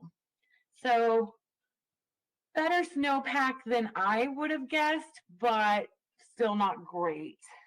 Looking at actual reservoir levels, Jordanelle Reservoir is about 70% full currently. They're anticipating about 80 to 82%, so it's still filling. I'm surprised by how low it looks right now, but they're anticipating about 10% more coming down. Deer Creek sitting at about 81% right now, and that's about what they figure it will be. Utah Lake is at 71% right now, or 2.5 feet below compromise. And this is about as full as they're anticipating it to get this year. So it'll start dropping. Strawberry with, go ahead. How low do you expect Deer Creek or Jordanelle, because we use Jordanelle as kind of the control, how low do you expect those to go? I mean, with the snowpack that you're seeing? So the problem with these predictions from the Central Utah Water Conservancy District is they predict the peaks and not the lows. We don't really have a lot of information. They don't like to make predictions on how low it goes. But based on the levels we're at currently right now, it's not going to be a good year. I mean, I expect boat ramps out of the water at Jordanelle at some point. I would guess, yes. I'm typically at this time of year in May, Deer Creek is full, Jordanelle is close to 90, 95. So we're quite a bit lower than we would typically be in this for this year. Thank you, Jackie. And then at Utah Lake again, where are we at on it? We're about 71% right now, and that's 2.5 feet below compromise. And this is the fullest they're anticipating to get. So from now, it'll start dropping. Thank you. Strawberry was sitting about 82% currently and anticipated to go up to 84. So this is probably right around the most water we'll see in Strawberry. And finally, Yuba Reservoir is in steady decline, no water coming in. We're currently at 30%, and it's just a steady, steep downhill decline. We lose the Painted Rocks boat ramp at 23%, so I see that happening in the next couple weeks. And then we lose the Oasis boat ramp at 7%. I think we've had issues launching at Yuba the last several years. I anticipate it'll be very similar right now, or this year. In other news, Jordanelle State Park has installed 2 new webcams at the park, one at the main entrance and then one at the personal watercraft ramp. And those can be accessed on the state park's webpage under the current conditions. And fishing has been great at all of the reservoirs. Catch rates have really picked up this spring and are still doing really well. Lots of rainbow trout coming from Deer Creek Reservoir, just steady catch rates. Our creel survey at Deer Creek Reservoir has about another 5 weeks before we're finished. I'm up to date with data entry, but I haven't looked at all really at the numbers. We're so close to the end. I just want to get the data entered and run it all together rather than trying to piece out what's going on without having the complete data set. So yeah, about 5 more weeks there. Trying to think if there's anything else, and nothing's coming to mind. So if you have any questions, I'd be happy to try to answer those. I have one, Jackie. Well, two. I Tibble Fork typically gets a pretty good stocking. I mean, second in our region after Strawberry. I was up there about a week ago, and there's not much lake left there. And Silver Lake Flat, I'm guessing, is more than halfway down. So, what are the kind of wondering what your plans are for? There's a lot of folks starting to use those two reservoirs. It has amazed me. Yeah, so unfortunately, Rex, I'm not the best person to answer that question because I don't get to be involved as much with the stocking, especially of those two waters. But one thing I did forget to mention is that Crockett is working, as are the other managers, and Randy will talk about this more this afternoon. But Crockett is working on adjusting our stocking rates, anticipating drought conditions and these reservoirs with low water. Also looking at some of the regulation, kind of emergency regulation changes that might occur. He did not mention the American Fork drainage reservoirs, but he did bring up Yuba and 9 Mile as some that he's really, really anticipating drastic changes for this year. But for those waters specifically, I think Crockett would be the best person to reach out to answer that question. Thanks, Jackie. Any other questions for Jackie?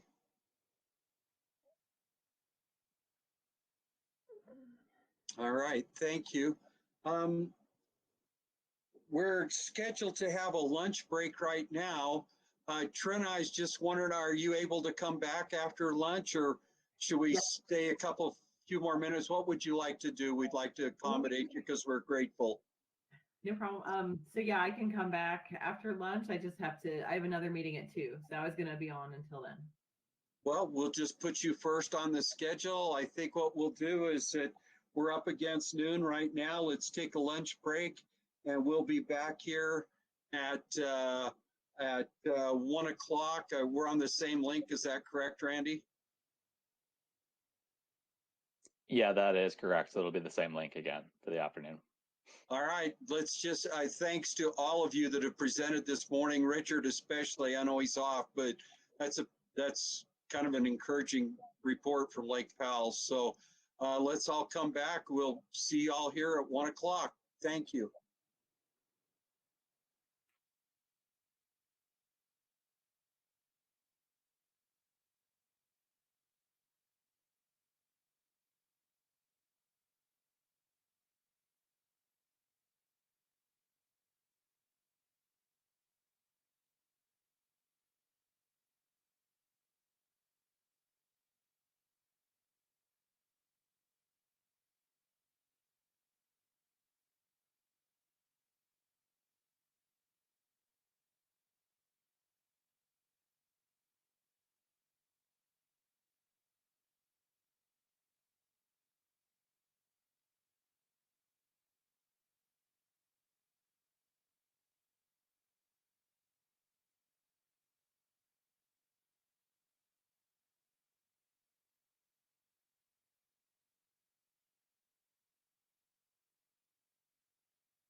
Carmen, appreciate it. Trina, if you want to lead off here, I think we have most of who we had before lunch, so. Okay, sounds good. So I just wanted to give some more in-depth updates on Pelican Lake work and then Green River electrofishing, let you know how that went, and then maybe just a few other smaller updates on some other waters.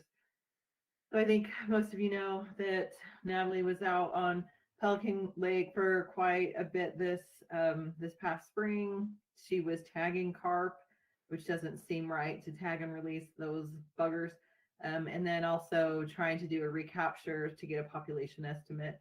Those numbers are preliminary. We haven't really finalized them, so I'm not going to give away the final number, but it's, as you can imagine with carp, you know, even though it's a new population, their numbers are likely so large now, there's so many of them in there now, that we probably cannot be effective given our efforts. I think that's probably what the conclusion is going to be. So we're going to have to put our heads together when Natalie gets back and with Randy and Craig and FES and just talk about what it is, how do we want to proceed with this.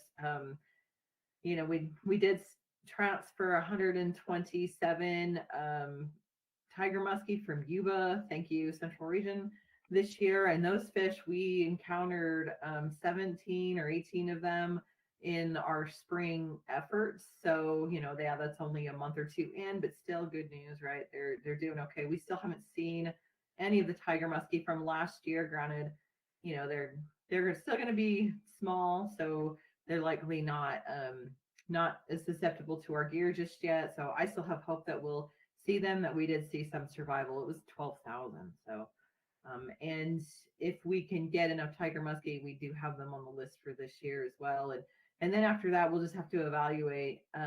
You know, we don't want to overstock them for sure.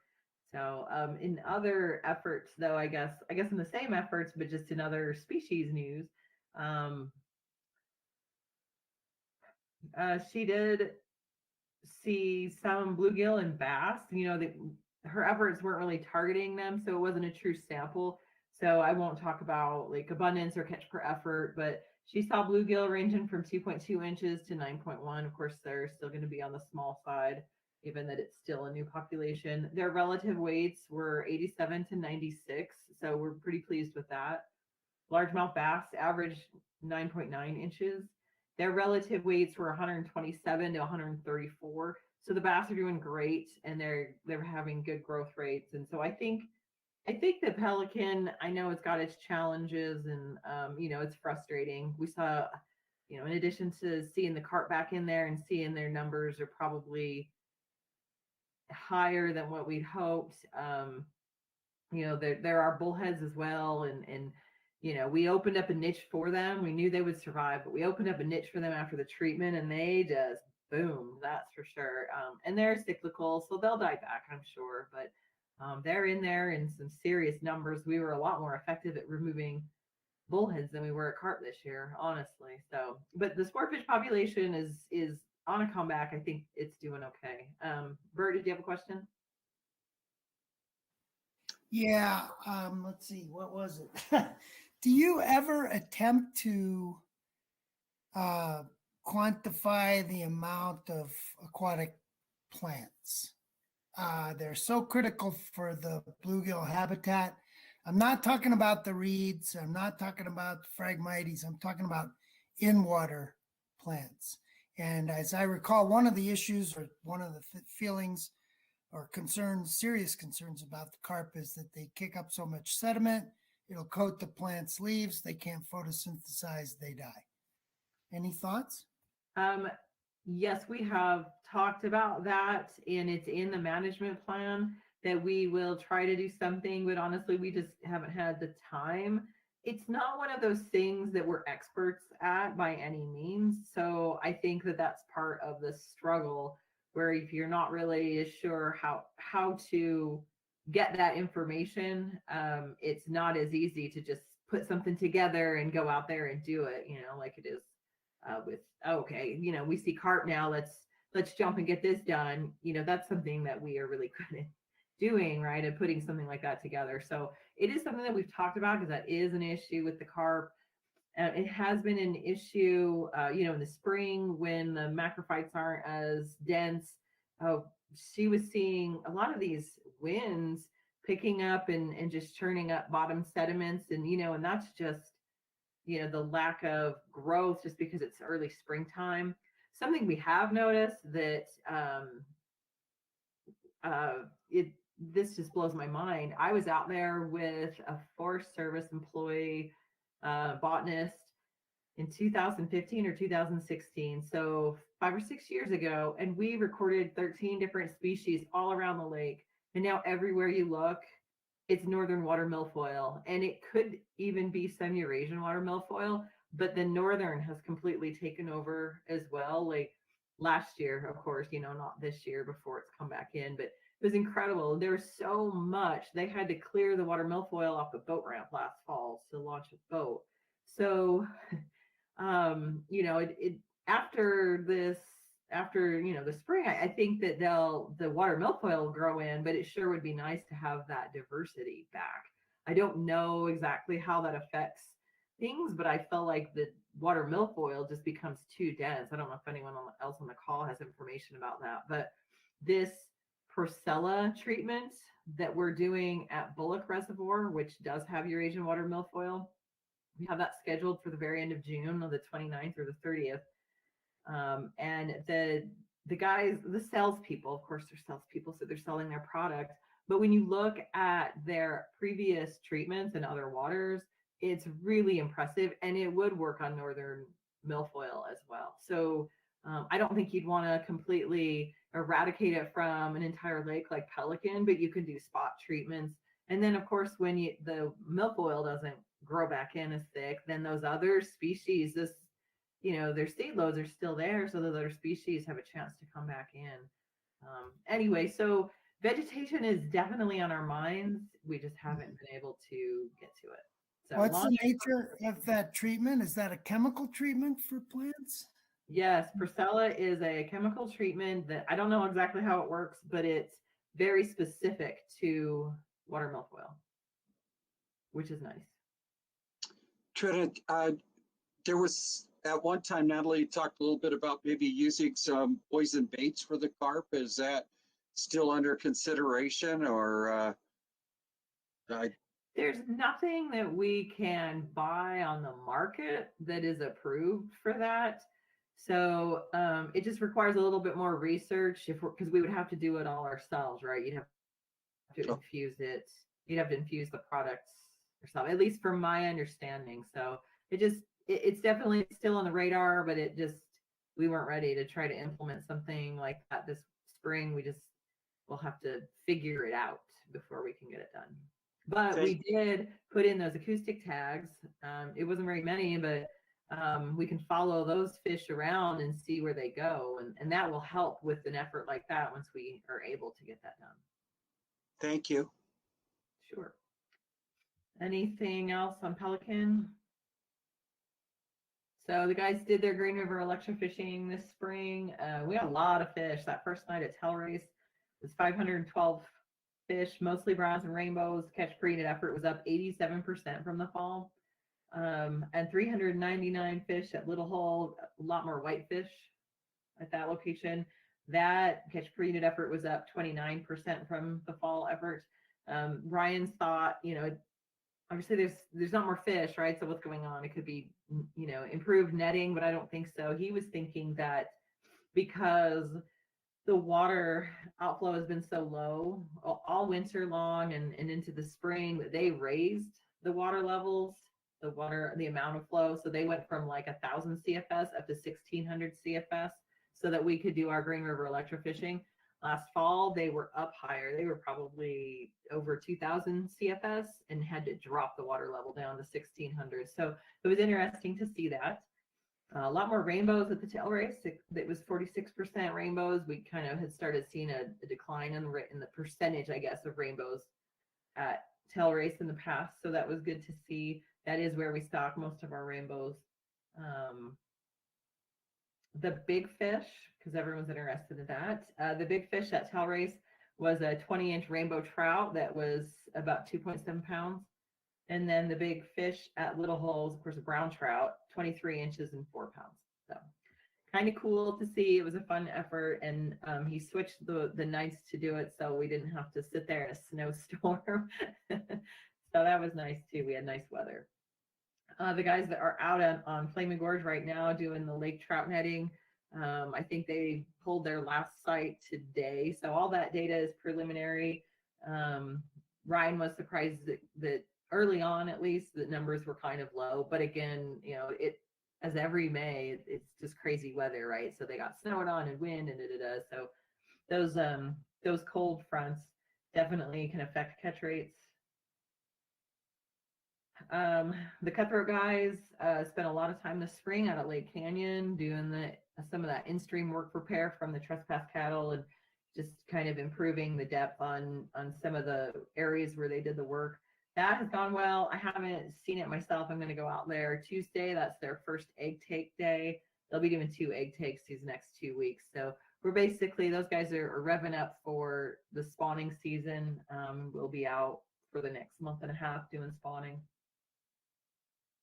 Our starvation bioenergetics project is kind of wrapping up. We do have a few other things going on. Bert, do you have another question? Yeah. Have you gotten to Sheep Creek Lake yet? Did you just cover that, or you're talking about cutthroat spawn?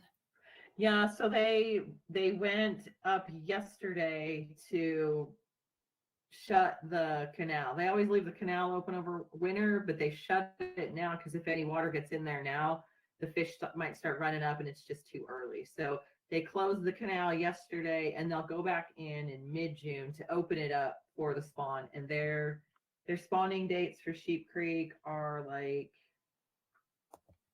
June 17th or so. That's when they'll start there. So I don't mean to alarm you, but a fishing buddy of mine whom I met on the green came back by way of Sheep Creek Lake. He had a novice fly fisher and was trying to teach her to catch fish. He found 6 dead 20 to 22 inch cutthroat next to the dam and probably 40 on the shoreline further, I don't know whether it was northwest. So he was concerned it might have been a significant winter kill. I don't know if that's been observed at Sheep Creek, but he asked me what I knew about it, and I said nothing. I'll report it to Blue Ribbon, but I hope they get a good run because it looked like a lot of large fish had died this winter. Yeah, that sounds good. It was last Sunday. Okay, the guys didn't say anything, but so that's kind of strange. I'll have to talk to them about it and see what they saw. Hopefully, yeah, I mean, clearly it was a winter kill, but hopefully it was just a partial. There is a lot of submerged vegetation up there, so yeah, I guess it's certainly, I mean, it's disappointing, but it's not overly surprising, I guess, given how stable those water levels are. Thanks for the report. So yeah, starvation bioenergetics, that is wrapping up. Natalie and her Blue Ribbon technician, Ben, he was awesome. They got a lot of work done this year. They'll be finishing up the spring diet collections the week of, I think it's the week of June 1st. Let me check the calendars because I want to get this right because she does need help if anyone wants to come out.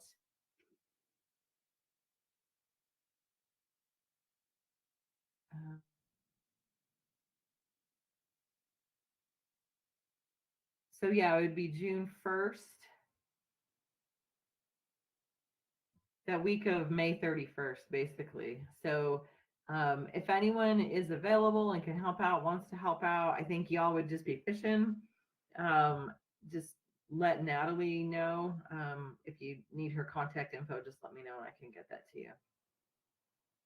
And then some good news up on Diamond, both Matt Warner and Calder survived the winter. Calder did great. They didn't observe any dead fish around the perimeter. Matt Warner they did see a few, but they've already netted Matt Warner and not much of a decline at all in the catch per unit effort. So that's awesome. And anglers have just been having a great time up on Matt Warner, especially. I haven't heard any Calder reports, honestly, but Matt Warner reports have just been off the chart. So people enjoying those rainbows. So that was all I had. Are there any questions?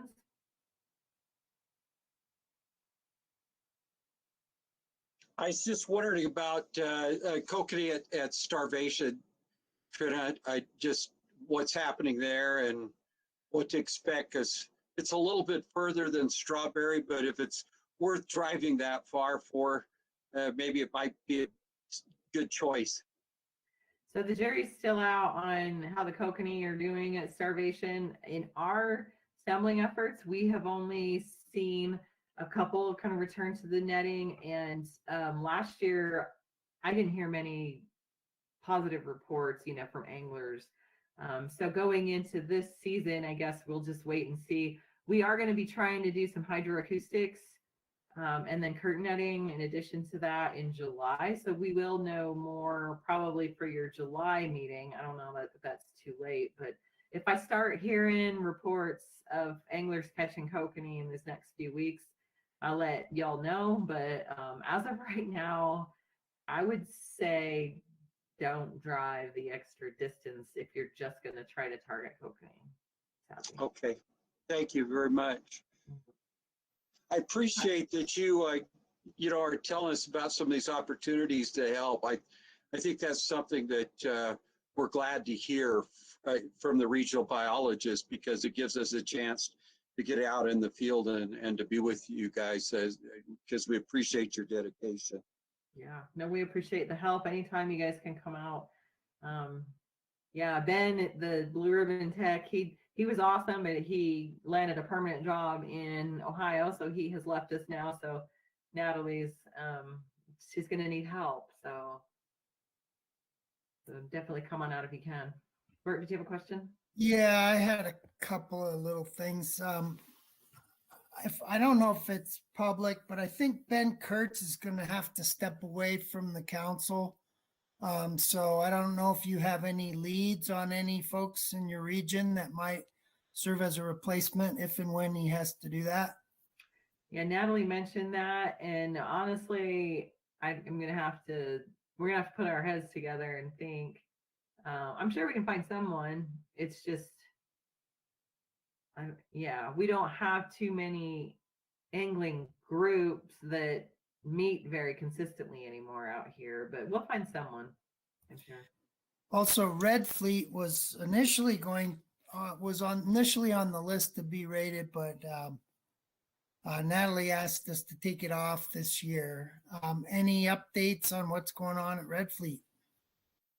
So right now, it seems like the crappie are kind of starting to get active. I got into a school the other day. They are on the smaller side, at least the ones that I was catching. They're over by the inlet. There was quite a few fish, rainbows and cutthroats, just kind of going in to try and do their spawning up at Brush Creek.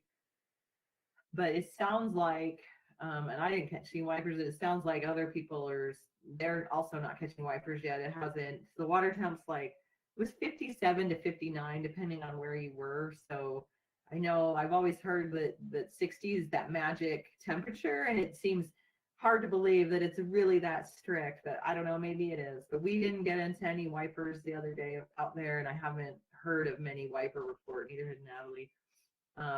But she had heard some reports on folks catching a few largemouth, but that's just, that population is just not very big. So it's starting to heat up, right? Like there's opportunity there right now, but it's still kind of waiting to go into summer mode, I think.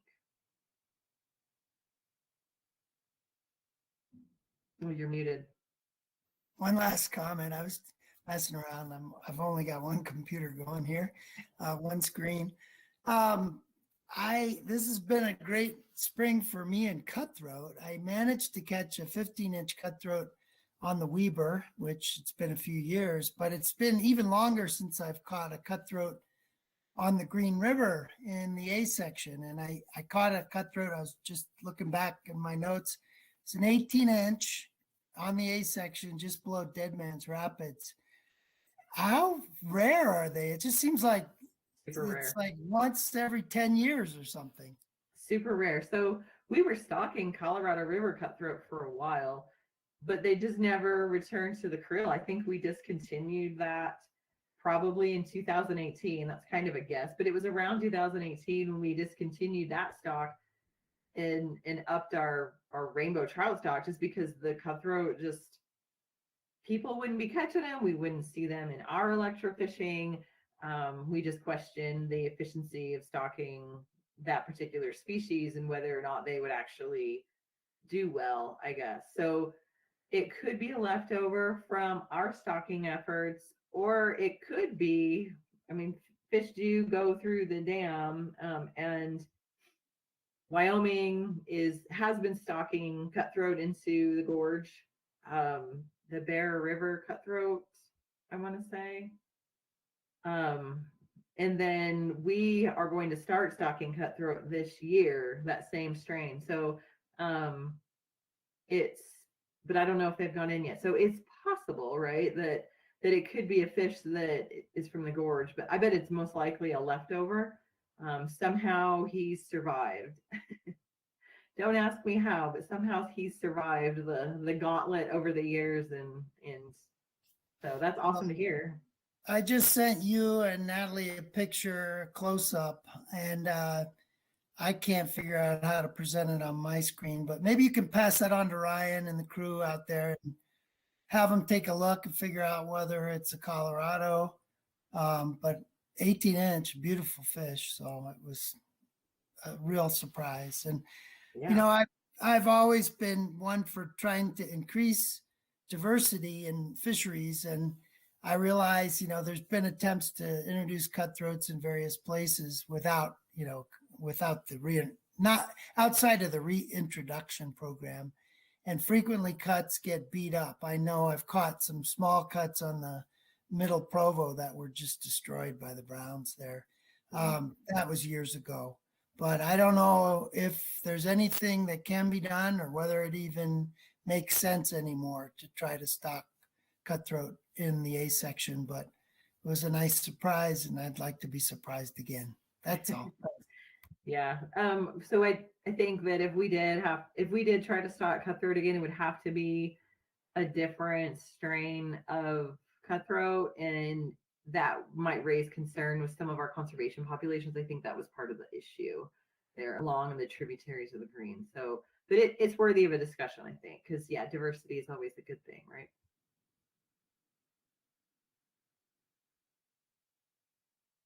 Any more questions for Trina? Thank you very much. We sure appreciate it. It's good to get to have you be here with us again. Great to see you guys, even if it is just over the computer. Thanks, guys. Well, hopefully one of these days we get to go live and in person again. Randy and I were talking about that this morning, that some of the folks in the office are actually going to go back to work in the office. They've certainly been working hard from at home, but starting June 1st. So there's a possibility here someplace in the next few months that we may actually get to meet in person and get to see each other. So that'll be a nice thing. All right. If there's no more questions, then it's up to, I had the opportunity with Randy and I and Crystal and Aubrey been trying to work on a way for folks to take a look at. I suggested a blue ribbon checklist kind of thing on the outreach group from the DWR, and Aubrey and Crystal came up with a blue ribbon fisheries bingo card. And since I'm the pits at trying to share, this is basically what it looked like. And I printed one out. I was kind of surprised. I thought, gosh, I've fished quite a few of the blue ribbon fisheries, and I could cross a few of them off, but I was surprised. I only had really one bingo on the whole thing. And so it's given me some inspiration on places I need to go. One of which was that Nick mentioned down there by St. George that I need to get down, and that'll finish off a row for me. So anyhow, if you haven't had a chance to look at that, I was just wondering if maybe that was something that from an outreach standpoint, this would be up to Larry and Russ now, but maybe we could have some of those cards printed up and put them out at various locations like Sportsman's and a Bass Pro Shop. Well, they're all Bass Pro Shops now, but something that might get us some interest. It wouldn't take us too much to get them printed, I don't think, Randy, and then pass them out to some of the local sporting goods store. I just wondered, I had that as an item because I'd like some input back from that, and then I'll get with Larry and Russ and see how maybe we could implement it. Does anybody have any thoughts on that? Maybe printing it and getting it out to the public rather than just have them have to go to the website?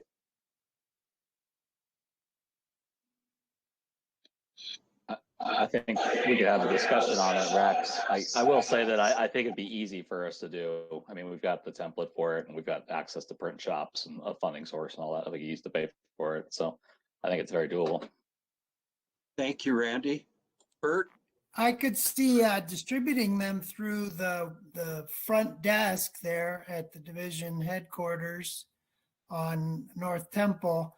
I don't know about regional offices. I've seen quite a few folks in the Central Region office buying licenses there. So it seems like each of the 5 regional offices might be a good way to distribute too. So, boy, that's a great idea. So, anyhow, I'll get with Larry and Russ and Randy, and I just think this is something that it may raise the blue ribbon awareness, and it's certainly for me. I was I thought I'd fished a fair amount in Utah, and I was kind of surprised when I only had 1 bingo down, and I thought, well, this will definitely give me some like gun lock. More motivation to go down and get the gun lock and harass Dave for a few minutes down there going fishing with him. So anyhow, with that being said, there's nothing else. Then I think what I'll do is turn the time over to Randy, and the next thing on our agenda, and we're just about on time, Randy, is drought and our response to drought. And then you also have, I was wondering if you would also talk a little bit about the blue ribbon signs, Randy, that you've had printed up, if you wouldn't mind, and then go into the drought situation. Yeah, absolutely. I can bring something up. I saw Calvin's hand go up first, though. I'll turn it over while to Calvin to ask his question while I'm bringing the signs up. Thanks. Just one thing in the future on that bingo card, they've listed Price River, and we're trying to be more consistent, and it's actually Lower Fish Creek is the blue ribbon stretch of water. So it's no big deal for right now, but in future, let's switch that to Price River or to Lower Fish Creek if we could.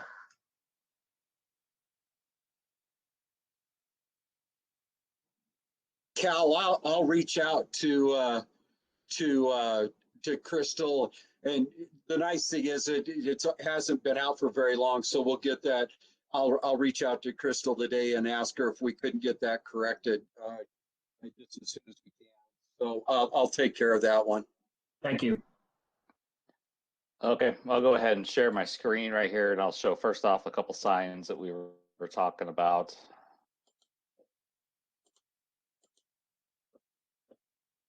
So hopefully that's coming up right now. The first one came from Bert. He just kind of was showing off, I think, fishing the Green River and seeing the blue ribbon logo show up on a sign that he saw down there, and just being, I think, appreciative of the fact that when the Northeastern region put together some signs together on that blue ribbon fishery, that they include the blue ribbon logo to help highlight the fact that it is a blue ribbon water.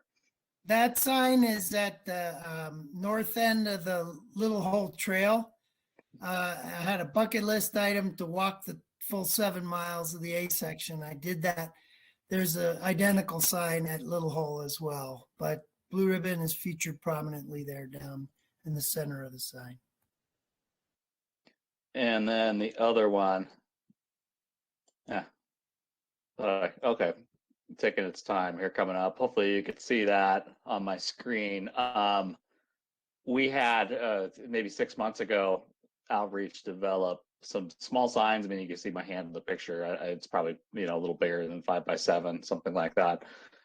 Signs that could be posted that just highlight when projects have been completed using Blue Ribbon funds. Again, with the idea that we could tack these signs on, whatever projects have been completed to highlight the fact that Blue Ribbon helped funded that work. And I think I've got about 20 of the signs. Regions, you're definitely welcome to hit me up if you want a sign for something. I could get them to you. Randy, is that project funding sign metal or just a laminated plastic, cardboard, whatever? What is No, that? it is a metal sign. Excellent. Great. Okay, so I'm going to shift gears, present my screen here. Hopefully this comes up. So there's a couple things I'm going to talk about today. First thing I'm going to talk about is just our response to current drought conditions. I think that's been a common theme through this meeting where you've heard the regions talk about low water conditions at a lot of the reservoirs and streams. We're very aware of the problem. It's right in our face when you go outside and you see low reservoirs already and the fact that there was no snow in the mountains over the winter.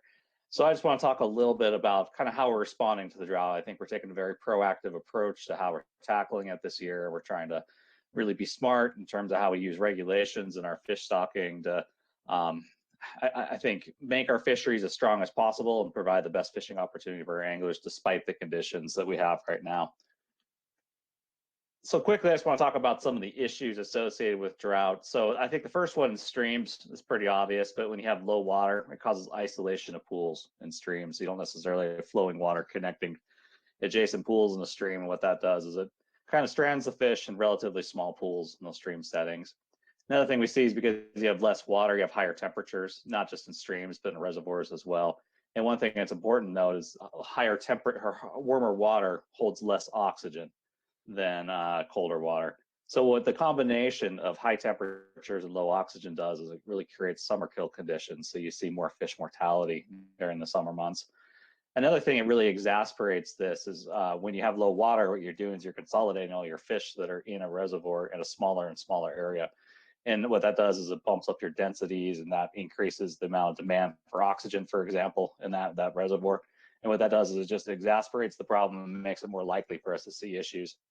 And then the other thing we haven't really talked about yet, but when you see drought conditions like this, you're going to see an increased likelihood of fires this year. So it's a good chance we're going to have a bad fire year. And there's certainly associated side effects with fire. So extreme runoff events, et cetera. So, it's not just the low water or hot temperatures, et cetera, that are going to cause problems this year. It's a good chance that we're going to have more fire problems than usual. And some of those fire problems might affect some of our favorite fisheries that we have here in the state.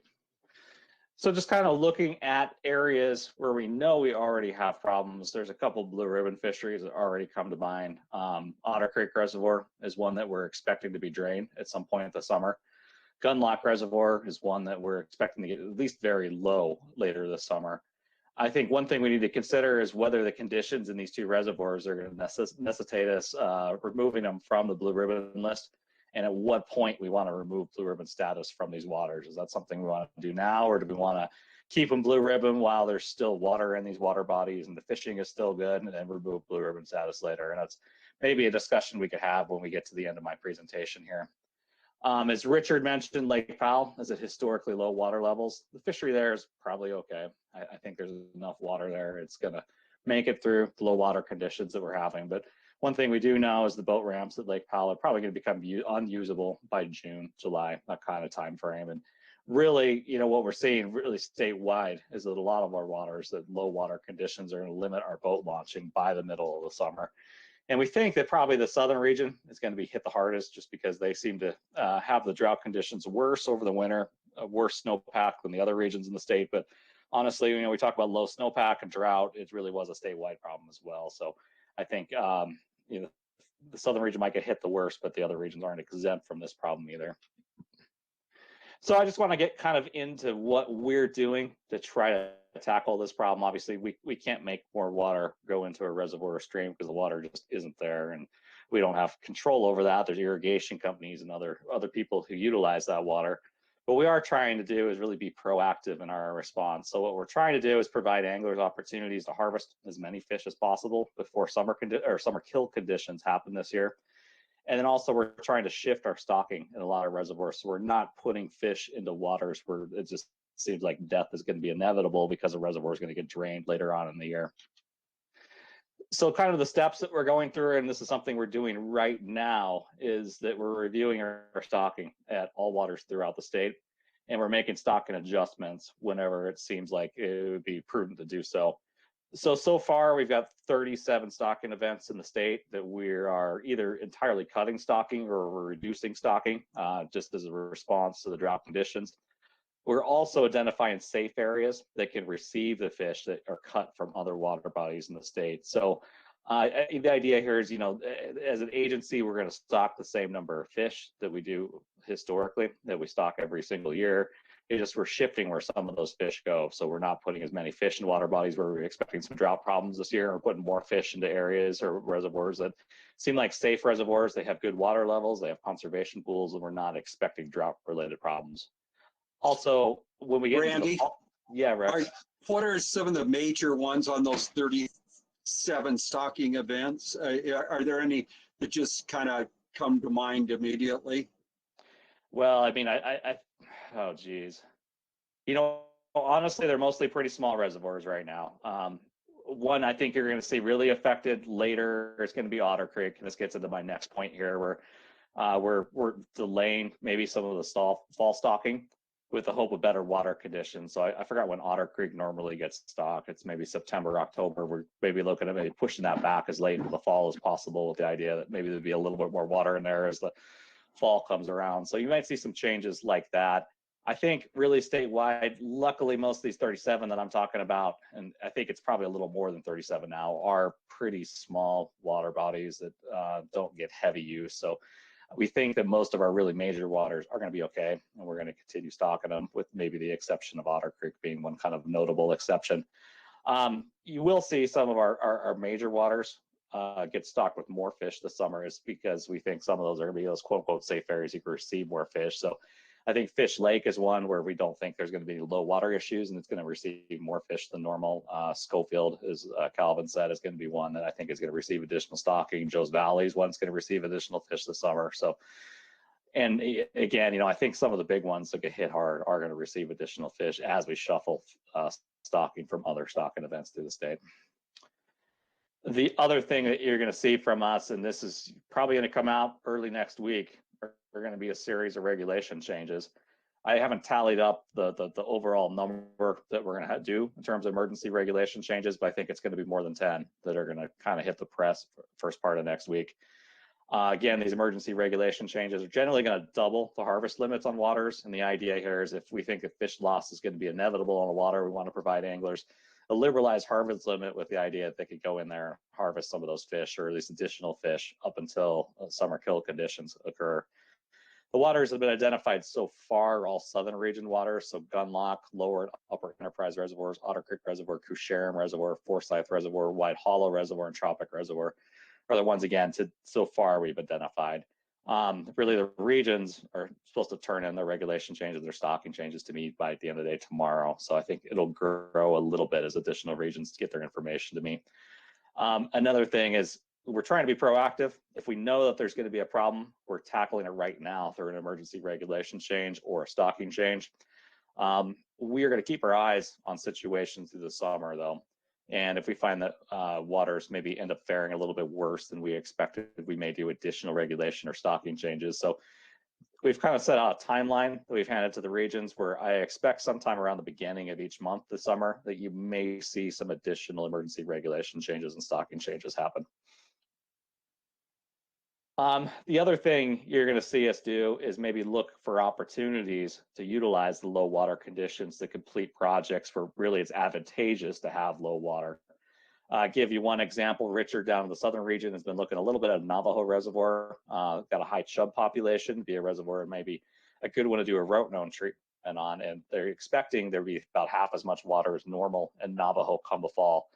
And it would be a good time for us to do a rotenone treatment on that reservoir, because it would cost us a lot less to do that treatment, and it'd probably be more effective because there'd be less water for us to deal with. So that's one example. I think maybe some boat ramp expansions are things that are facilitated by low water conditions. So you might see some of that go on this summer. So And I think habitat improvement projects also sometimes are facilitated by low water. So you may see us kind of hop onto it and not take it as all being bad with low water levels, and that we may really take advantage of the opportunity to do additional work on our waters.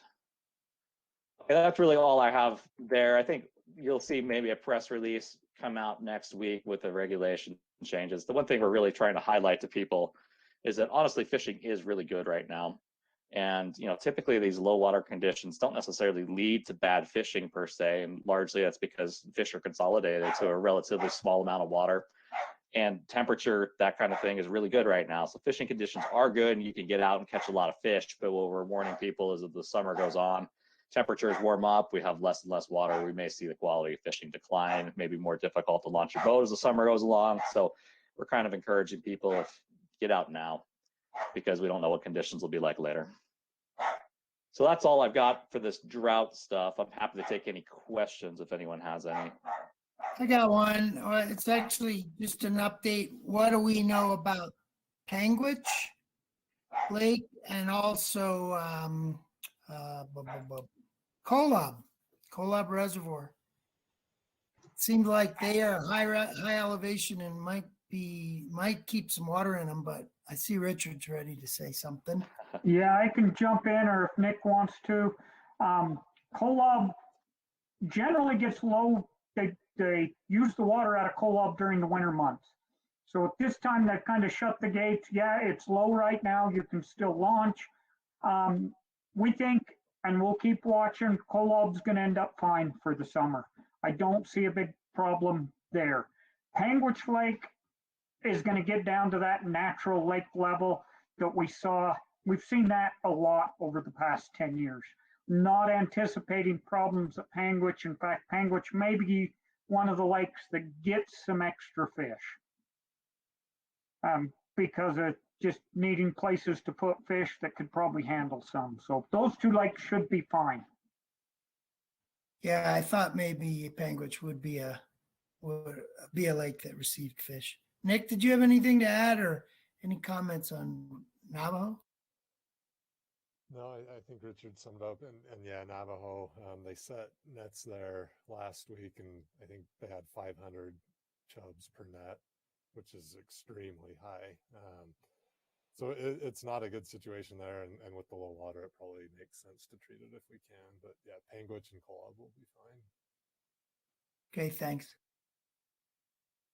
Nick, last year, there wasn't even a game fish in the nets when I came down.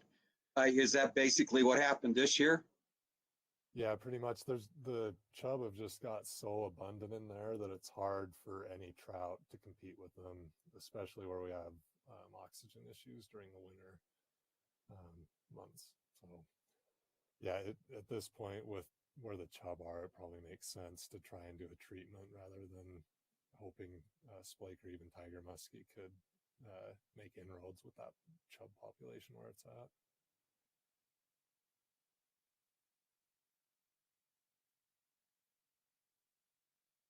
Okay, are there any additional questions? Okay, I'm going to go back to sharing my screen. I'm going to change topics a little bit, and I'm going to talk about some work that we're going to do in collaboration with the state of Idaho. There was a press release that came out, I want to say close to a month ago, that kind of talked about some work that we're doing in collaboration with Idaho. It really caught a lot of buzz. We got a lot of angry phone calls about this project. Really, kind of looking at a lot of the information that came out about the project and the work that we were doing, there was a lot of misinformation out there. So what I wanted to do is just take an opportunity to talk a little bit about the project and provide any opportunity for you guys to ask any questions if anyone has any. So looking at the proposed research project, this is something that's been in the works for about a year in collaboration with Idaho. Again, there was considerable backlash when we first announced it publicly. And again, most of the public discussion was based on a lot of inaccurate information. So what we've actually done is we've decided this project that I'm going to talk about, we've decided we're going to delay it for at least a year so we could discuss it a little bit more publicly. And really my objective today is to explain the project and provide you guys a chance to ask questions. And what I'm hoping is we can use Blue Ribbon as an ambassador for this project and you know, when you hear people talking about the project, maybe correct them if you hear some mistakes in the information that they're putting out. So kind of looking at the background, as all of you know, Bear Lake straddles 2 states. So roughly half the lake is in Utah and the other half is in Idaho. The 2 states cooperatively manage the water body. So we have agreements in place and we work together for the management of Bear Lake, and we have common objectives that we're going for in that water body. Now, as probably most of you know, Bear Lake has a pretty diverse fish community, but it's got some really unique native and endemic fish species. When I'm talking about endemic fish species, I'm talking about ones that live in Bear Lake and they live nowhere else in the world but Bear Lake. So some of these native and endemic fish species include the cutthroat trout that are in there. There's a Bonneville whitefish, a Bear Lake whitefish, a Bonneville cisco, and a Bear Lake sculpin. So those are some of the big kind of native or endemic species in the lake that really catch a lot of attention. Some of them are pretty interesting looking fish. They're really cool, and it's a really cool fish community that we have in Bear Lake. Now, another part of the Bear Lake fish community are the lake trout. Lake trout are not native to Bear Lake. They were introduced really close to 100 years ago. So I think they were introduced in 1918, 1919, somewhere in there. So when we look at the history of lake trout in Bear Lake, what we did in 2002 is we switched the stocking of lake trout in Bear Lake to what's called a triploid lake trout. So a triploid lake trout is one that's not able to reproduce. The reason that we made this change is we wanted to reduce the likelihood of the population expanding and help minimize the impacts that a potentially growing through a reproducing lake trout population could have on those native and endemic species. So again, we switched our management over to these sterile fish that are not able to reproduce to provide anglers the opportunity to catch lake trout in the reservoir. But because these fish can't reproduce, that means that we have a little bit more better control over numbers. We're able to keep better tab on the fish in the fishery, the lake trout, and help minimize the impacts that they might have since they're a predator on these native or endemic species. So annually, we stock 17,000 7-inch long triploid lake trout into Bear Lake. And historically, that stocking has been done by the state of Idaho, but we switched over to Utah doing the stocking in 2018. So really, Utah itself has only been stocking the lake trout into the lake for a handful of years. It traditionally was done by the state of Idaho. Lake trout are a very long-lived species, and we've got individuals that are reproducing individuals. So these are these diploid individuals that were actually stocked in the late 1980s through the 1990s, still living in the reservoir. So these fish have the potential again to reproduce and leave basically younger year classes of reproducing individuals. And what we're seeing nationally is a phenomenon with lake trout, where we're seeing populations that maybe been introduced 50 or 100 years ago into a water body that have been very small and in balance with the rest of the fishery for the entire period since they've been introduced. And again, we're talking close to a century in some of these water bodies. And what we suddenly see is their populations explode. And we don't really know why that is, but it's something that Idaho in particular has had some real issues with, and they've been concerned about Bear Lake and the potential of that happening, seeing the lake trout population there suddenly take off and see them have some issues with the native or endemic species in the water body. So we switched to this triploid stocking to create, again, this all sterile or non-reproducing population of lake trout in Bear Lake. But the question is are the older diploid or reproducing lake trout actually reproducing successfully in the water in Bear Lake? And is there sufficient reproduction to really undermine our efforts to create an all sterile lake trout population at Bear Lake? And the question is do we need to worry about the Bear Lake lake trout population suddenly exploding? So we want to kind of get our hands on how many new, young, reproducing individuals are in that population. So the work that we're doing is a research project. It's really been spearheaded, and it's primarily funded by Idaho with just a little bit of input coming from Utah. The plan is they're going to hire a commercial netting company that really specializes in the collection of lake trout. This is a company that Idaho's worked with extensively. It's the same company that spearheads lake trout removal efforts from Yellowstone Lake. So these guys are very experienced at targeting specifically lake trout. The plan is they would set 2.2 miles of net nightly to catch lake trout. The size of the mesh that they would use to collect these lake trout is fairly large, so ranging from 2 to 5 inches. And what that does is that mesh size is really kind of ideal for collecting lake trout, but then a lot of your smaller fishes like your cisco, your sculpin, and a lot of your whitefish will actually swim right through mesh that size. So it really is kind of a net that's designed to target lake trout. Some of your larger whitefish and your cutthroat could be caught in it as well, but a lot of the endemic species, native species, would swim right through that mesh. And their plan is that they would work right in the middle of the night to minimize the disruption to the public. So you can imagine they're setting a net that's 2.2 miles long. That's huge. They don't want boats running over it. So they work in the middle of the night just to minimize any disruption. The nets would be set in the middle of the night for 1 to 2 hours. What that does is it reduces mortality. So you're able to get fish out of the nets relatively quickly after the fish gets caught in the net.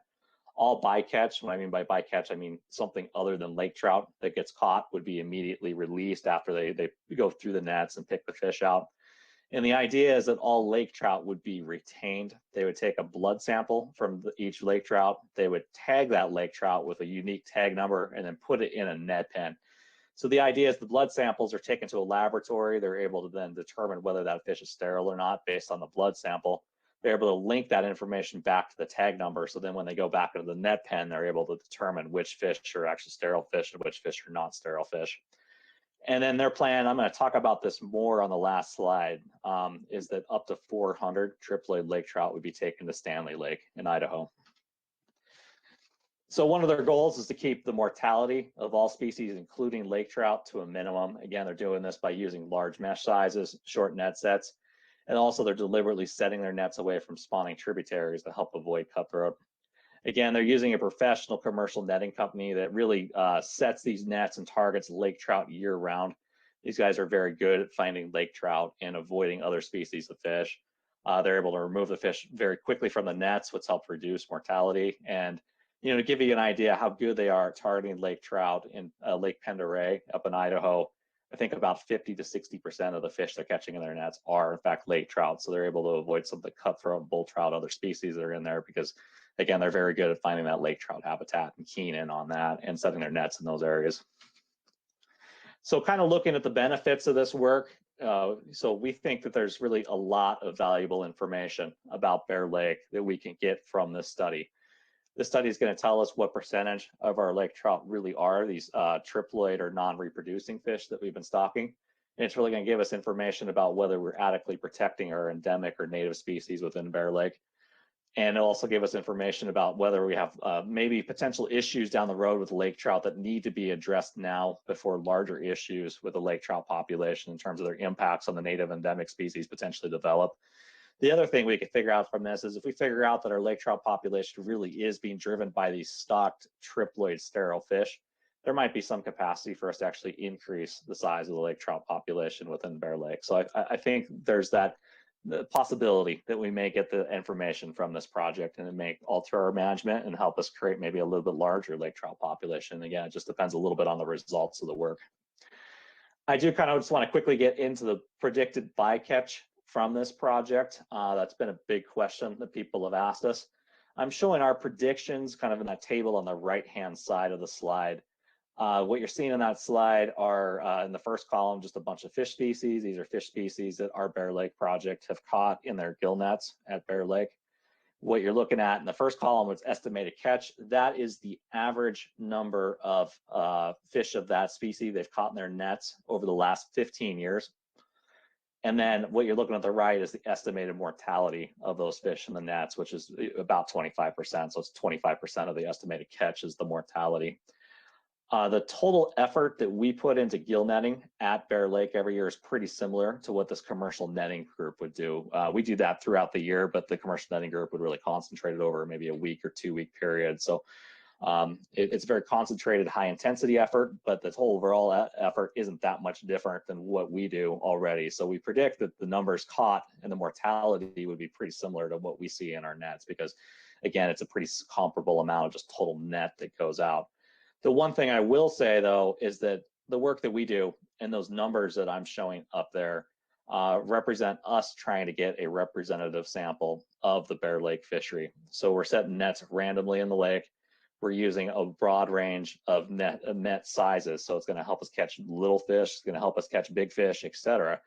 Whereas this project is really targeting the big fish. They're targeting the lake trout. So they're really keen on lake trout habitat and they're using mesh size that isn't going to catch a lot of the smaller fish. So you see those numbers up there, but it should be skewed a lot more toward lake trout in the efforts that is going to be undertaken.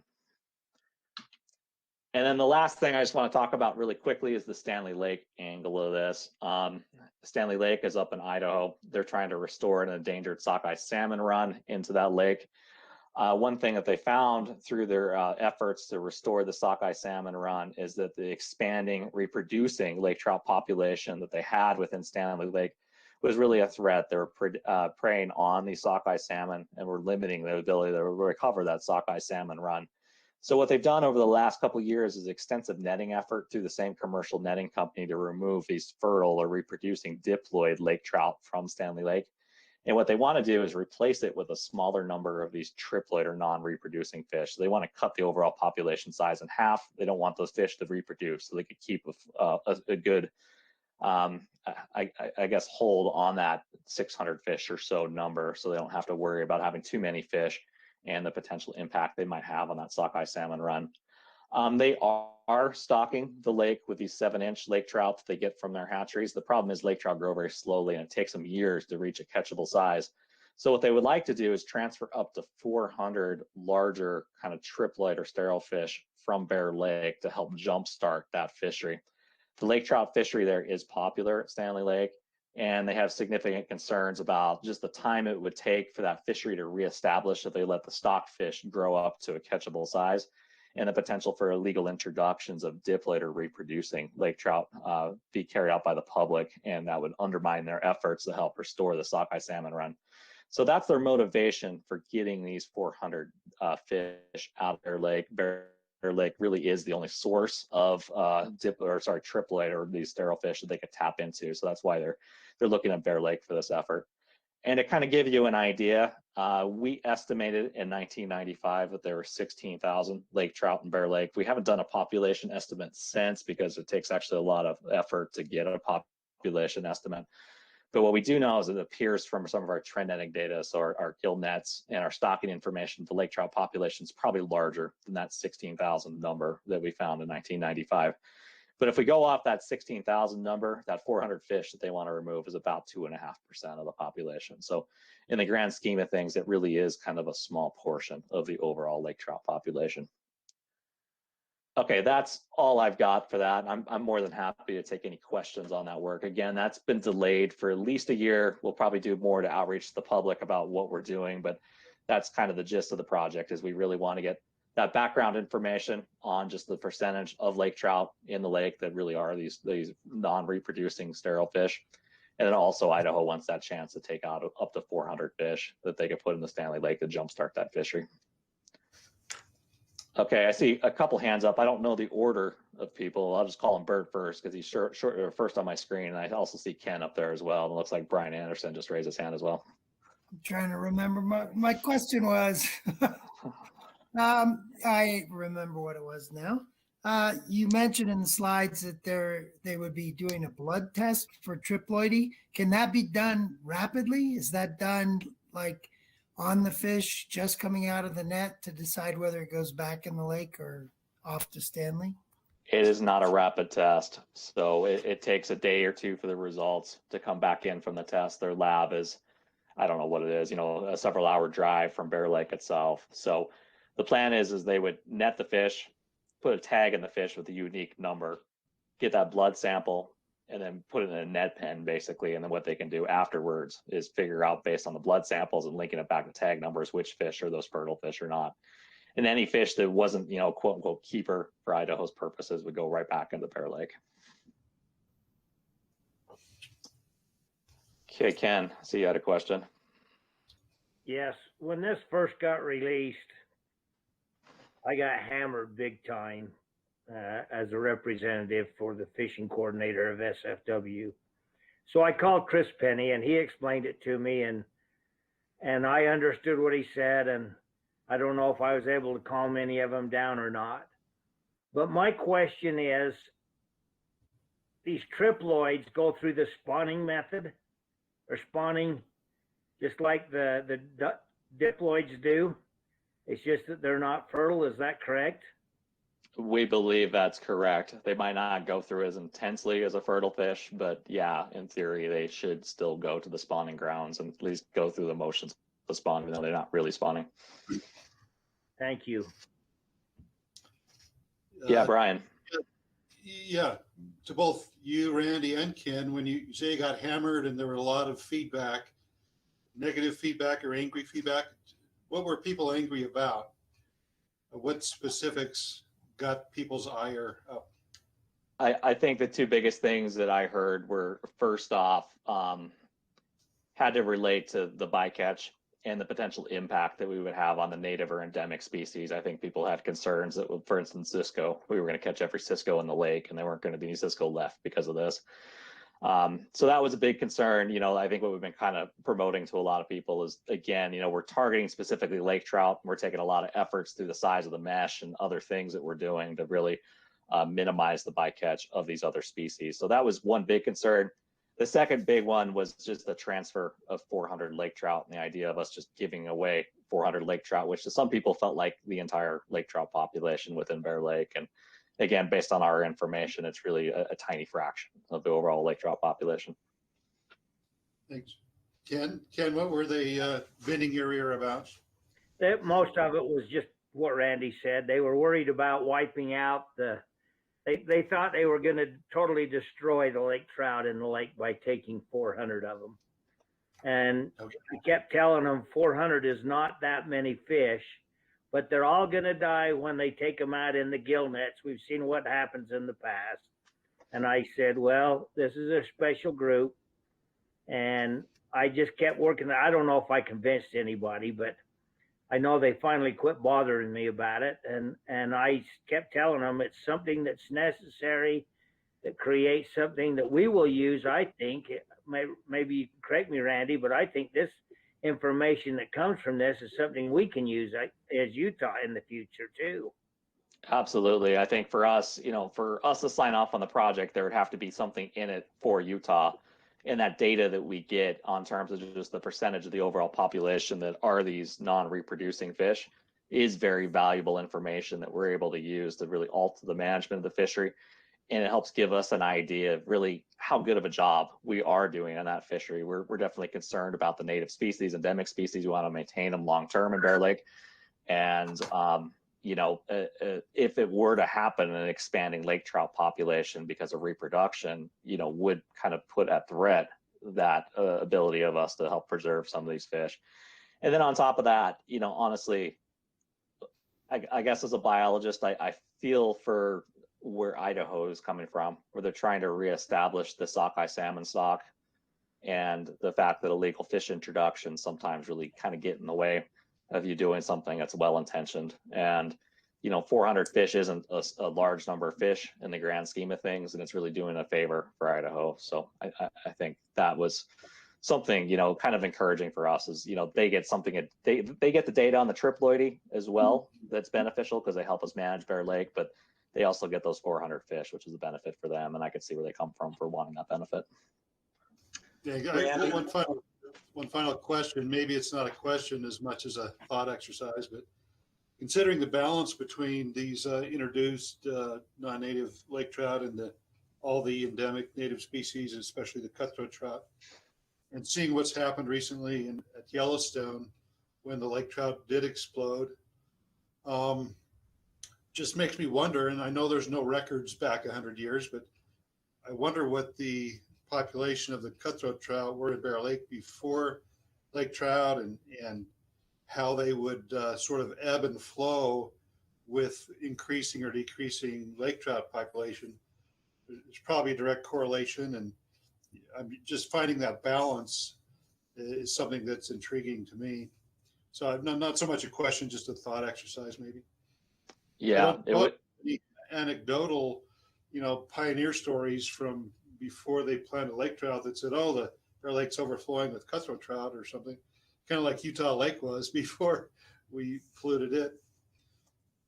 Yeah, and I don't think we've got that information from 100 years ago to know, you know, comparatively what a net record looks like between before and after lake trout were introduced. Lake trout population has been fairly stable in Bear Lake for at least the last 30 or so years. I don't know about before that. So, you know, the potential impact hasn't necessarily changed very much because it's been a pretty consistent population. It's maybe grown a little bit, but it's not at least blowing up as far as we know. Yeah, Rex. Randy, I was just a couple of things. What's the sort of cost split on this? Is this a 50-50 thing, or I mean, we're going to get this information, and so obviously we want that, but I just wondered kind of how we're looking at that. And then secondly, would a Bonneville Cisco even know that a 2-inch net was there? I would think they would swim right through that net. I mean, I don't even think they would have an idea that that net was there, and a 5-inch opening for sure. I mean, when we're talking about having to weigh the largest Cisco caught during the Cisco Disco in grams instead of ounces, you know, we're just not talking about very big fish. And a 2-inch opening, I just can't even imagine them knowing the net was there. Yeah, I agree. To get at the cost end of things, it's a little convoluted because Idaho's got their end of things with the transfer of fish to Stanley Lake, so they're paying a higher overall percentage of the project just because of their selfish intentions with taking fish to Stanley. But we did do an exercise of splitting out what we thought for the kind of the research project end of things. Also looking at the overall percentage of fish that are these triplet or non-reproducing fish, and we split that 50-50, if that makes sense. So Idaho was flipping a larger portion of the bill, but for that part of the project, it's a 50-50 split. Yeah, Bert. Just an observation. Bear Lake, you mentioned this in your talk. Bear Lake has common carp in it. And for whatever reason, it's never become a problem. They've never become a problem there. It's a great place to go sight cast to common carp and to the whitefish that are swimming around. I don't know why they're not a problem there, unlike Utah Lake, obviously deeper, colder water, etc. But yeah, and they've been there for a while, and it's interesting. You look at that list of species. There's some that I had no idea were there, like black bullhead, for example, that never show up in big numbers, but occasionally show up. Okay, any additional questions? Okay, thank you. Bert, just turning it over to you for a couple more times, and but maybe where we went this morning with the steering committee and what happened there, if you would please. And sure, and then I've got you down for in June. You have some comments you'd like to make about stream access, and we'll make sure you get on the program for June. Yep. Okay. Yeah. So this morning, kind of at the request of some of the new committee members, we had a bit of a training session. Randy put together some nice slides that outline the structure of the council, the different sort of officer positions. Incidentally, we do have an opening for a vice chair who is meant to assist Rex going forward. George Weekly's not with us today, but George has been kind enough to step in when I've been on a trip or two. And so mainly the role of the vice chair is to fill in when the chair is unavailable. But that training session was the opportunity for me to try to impart whatever little wisdom I have, and then also to mention the history of these committees, the Water Committee, Waters Committee, and the Outreach Committee. And they really kind of came into being under Dustin Carlson's stewardship back in about 2017. And the Waters Committee has its own sort of guidebook that we put together, and we're going to make that available to Brian Anderson and Jordan Nielsen, who are going to be filling those roles.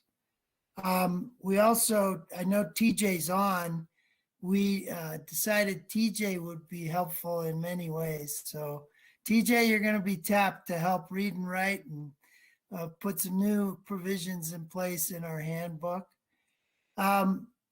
As usual, we talked about the Hepworth-Walker scale a little bit. And I noted that, you know, this predates even my term, Ken's in my 6 years. But we came in on the end of it. We've seen it through over the years, work and not work, and seen people complain about every aspect of it.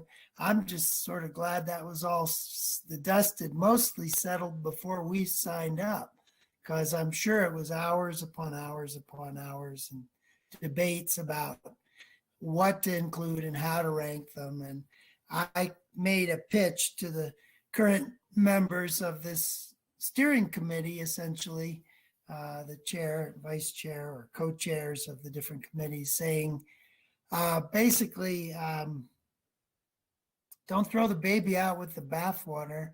There may be a reason to modify it, but there's a lot of careful work trying to find the right balance. And everybody's got a different opinion. One of the things that might be added to the Hepworth-Walker scale and water evaluation, and particularly in light of what we've heard today, is the relative, quote unquote, sustainability of the fishery. So if there are dramatic changes in water level or temperature, maybe cold water species don't make sense in that reservoir. So there's that. I did ask for some time to speak about stream access. I've been kind of biting my tongue through the years and keeping my comments to myself, but I wanted to just share with folks some closing thoughts on stream access. We also talked about outreach and how great a job the new outreach folks are doing, and that's Rex also has been instrumental in that, and in particular Randy has been instrumental in making sure that we launch our Facebook page and start using Instagram and other social media platforms. I didn't have hardly anything to do with it, but I'm so pleased with the way the website looks for Blue Ribbon and how useful it is to find a blue ribbon fishery. And then finally, as you know, I was Waters Committee chair, I noted that we have no more waters to evaluate. We apparently have identified all of the blue ribbon fisheries in the state. There are a couple that are sort of on deck, which is why I always ask Cal about Schofield. And today I asked Trina about Red Fleet, because that was going to be evaluated, but Natalie asked that we hold off there. At any rate, those were my thoughts, my comments. I think the council's in great hands. I think Rex has done a great job today. Thank you, Rex. And I'm excited to turn it over. I like to ask a lot of questions, as you all know, and I hope some of the shy people will ask questions after Ken and I have moved on. We need some folks to ask tough questions, right, Ken? That's right. Yeah, and also George Weekly will be moving on too. So we have those openings, and then that just raises the question. I mentioned Ben Kurtz. Unfortunately, I think he's having to step away. I'm not entirely sure his reasons, but I think we need to work hard to get a Northeast region rep. And I welcome Terry today. I hope you will join us. We're still looking for some women folk to join us. I put out the request to a couple of them, and many who have families and or day jobs find it pretty hard to attend these third Thursday of the month. But we need to keep trying to find additional representation from women, and I hope we can do that. And then lastly, as I keep saying, there was a 22 to 23% increase in license sales in 2020. It's a COVID effect, likely. We're not sure if that's going to be prolonged into 2021. If it is, Blue Ribbon's slice of the pie to promote itself, its fisheries, and improve and protect those fisheries, I think our slice of pie needs to get 22 to 23% bigger. But that's a fight that Randy's going to have to lead, and he's already starting to talk about that. So those are my comments. Thanks for giving me the time, Rex, and I'll turn it back to the new chair, Rex Infanger. So thanks. Thank you, Bert. I appreciate it. I'm stepping into some really huge shoes. Pretty awesome to have the men that and ladies that I get to work with going forward, that's for sure. So it's really just amazing, folks. So we still have a little bit, our outreach committee report. Larry and Russ, Larry, are you going to take the lead on that, or is Russ taking it? But I'll let you take it from here, kind of catch us all up to date with what we've working on and stuff in the future. Just take it if you would, please, Larry. Yeah, I think Russ and I can both chime in here. I've been a little bit distracted with some personal stuff the last month or so, so I'm a little bit behind, but we're getting caught up quick. We did get John Schultz did a fly tying video for us at the end of April, and I think Mike is still editing that up, and that should be shortly here available. We're just in the last stages of setting up the little sportsman's video, different areas of the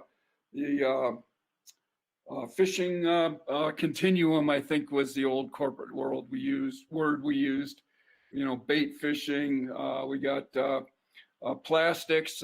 Rex sent me a little note saying he forgot what it was as plastics, and I thought, you know, that was the old undergraduate movie, one word, plastics.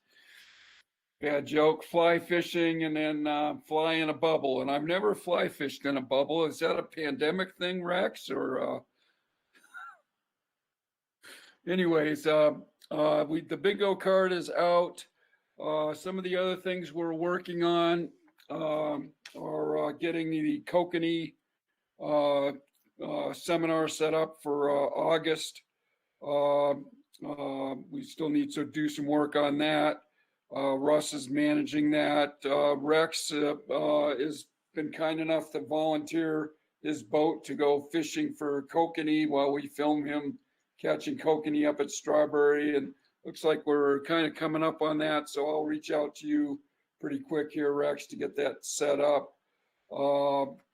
And then we've got we want to get a, sorry, I've been a little hoarse, get a catfishing seminar set up. And I've got to reach back out to Pat Scouten on that and just finalize the plan. So that's some of the things we have in works. Some of the notes I made from this morning, get with Randy on the CD thing. I like the idea of going and buttonholing some of the legislature, maybe the resources committee or something like that, to, you know, just make them aware of what we're doing. I don't mind putting on, I still got 3 suits I didn't give to the Christian Center left from my corporate days, so we could maybe get a suit on and go down there and do that, and you know, some things like that. So any ideas any of the guys have? One of the things Russ and I talked about this morning is getting back. We were doing a call every 3 weeks just to get caught up on this and keep each other, keep the momentum going and each other accountable. And that's where we got going on the outreach right now. Russ or Rex, any input from you guys would be appreciated. Hey, I'll just say the flying bubble is actually very effective on high elevation lakes, boulders and Uintas. I'm gonna have to try that, because I got a place up at the top of Weber below Smith and Morehouse, and my brother and I are heading up there in a couple of weeks to take our 2 weights up there and give it a try. There you go. I think Russ, I had a custom rod made just for flying a bubble for up in the high Uinta lakes, because it could cast about 20 feet further than anybody else's, and it always caught more fish. So yeah, the other thing is that Mike Fisher has been reaching out to Crystal to see we can get set up on Instagram. And Mike's been super about volunteering to take the Instagram part of our outreach effort. And for those of you that haven't been into Mike's Sportsman's Warehouse store, that's why we're trying to film there, is that it's brand new, completely refurbished, and it's got stuff everywhere on the wall for fishing that's completely stocked, which after the COVID pandemic, we haven't seen a fully stocked store for a very long time. So it's a nice time to go get this filmed.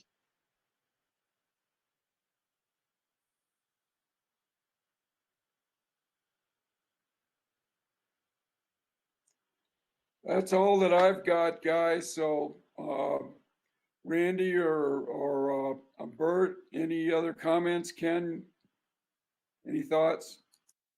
I'll just say you guys have a lot going on right now, and it's all really good stuff. Appreciate your effort. Yeah, and I appreciate the fact that, we had an opening for the chair of outreach and we got 2 volunteers there as well. So thanks to Larry and Russ for that. I forgot to mention that during my comments. And then we've got Jordan and Brian stepping up to be co-chairs of the Waters Committee. So I feel like we're ready to take on the world with the new crew. So I'm feeling good about using the 3rd Thursday of the month to go fishing. I don't have any other new business at this time, kind of moving forward here. Does anyone else have any new business that we need to bring up before the meeting? I know we're a little bit early, but it doesn't seem like anybody ever objects if we end up just a few minutes early. So if not, I would like to mention with Randy going back to work at halftime, I think, Randy, is what you said, in the office and then from at home, that there is a possibility maybe July or August that we might actually get to meet with each other and be in person, which I think would be a wonderful thing. And first thing Russ asked me was, okay, Rex, if that happens, are you bringing ice cream? I think some of you know that I have a little part-time job since I retired, doing research on how to do new flavors of ice cream for Far Russell. And the answer to that is yes, absolutely. I fully intend to bring some ice cream. Don't know if it'll be a new flavor. I'm hoping it is. And if not, it'll still be an old flavor. But Randy, you'll have to plan our lunch around something that has ice cream for dessert. So, and we'll just have to let Lindy know. So you're going to what's that, Bert? I said you're going to keep me on the council with for at least one more month if we go to August. So yeah, we'll have to see what happens. That's everything I've got. I guess Lindy sends me the notes from this, and I get them, make sure they're checked and go through them, and then pass them out to everybody else. Is that correct? I'd appreciate if anybody would volunteer to be the vice chair here. I know it'd be nice to have somebody else to have a little bit of a backup. So anyhow, I've sure appreciated. I've got to spend a little time with Brian here on the phone, and I've enjoyed that. And TJ and Larry and Russ, we've spent quite a bit of time on the phone. So it's been nice. I know for me personally, I know Ken and Bert and George will all be here next month. And by the way, our next meeting is on Thursday, June 17th at 10. And then the one I've got after that is July 15th at 10 a.m. Randy, do you have anything different from that? No, I don't. So it should be whatever the 3rd Thursday is of the month. So those are the 3rd Thursdays. So yeah. Unless there's something else, Randy, I don't have anything else. Bert? I don't have anything. I'll say I know Rex, you did a great job today. I know you were a little nervous about taking over for the first time, but it felt pretty seamless going from Bert over to you. You did a good job today. I appreciate that. So thanks to you all. We'll see each other on Thursday the 17th, and hopefully get out there and have some tight lines and keep at least one story going so that we can maybe share a few minutes before we start each meeting, at least getting our arms to stretch out a touch more, just telling the stories.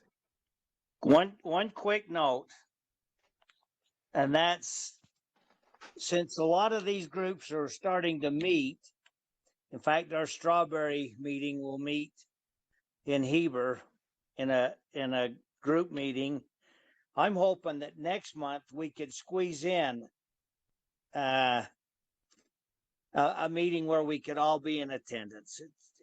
It's my last time and several others, and I just think it would be nice to be able to meet as a group.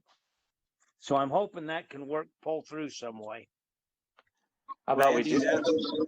that's definitely in your turf, Randy, not mine. Here's what I think we'll do. I'm open to that. I will go ahead and look at getting us a room for the meeting, get everything arranged for a lunch with Lindy. And I think what we'll do is, given, COVID and, maybe some people being more comfortable or less comfortable with doing in-person meetings, we'll make it available kind of a hybrid option where there would be an online component. So you could either go in person or log in remotely, depending on your choice. I don't know where everybody else is, but I know I'm vaccinated and I'm comfortable getting around people a little bit more than I was before. So I know we went out to a play on Monday night and they're about half the audience had masks on, about half didn't. And I know my wife went to Costco yesterday and their sign for having a mask on. And let's face it, gang, Costco's generally the leader out there. So Allison and I wouldn't have a date every week if we didn't have Costco. Great to see y'all. We'll let Randy see where we are, but I think, Ken, if we can get together, that would be marvelous. Thanks to all of you that set up the video conference today. We really do appreciate it. So we will see you all hopefully in a month. Okay. See you, everyone. Thanks, Rex. Thanks, guys. Thanks, Rex. Thanks, y'all.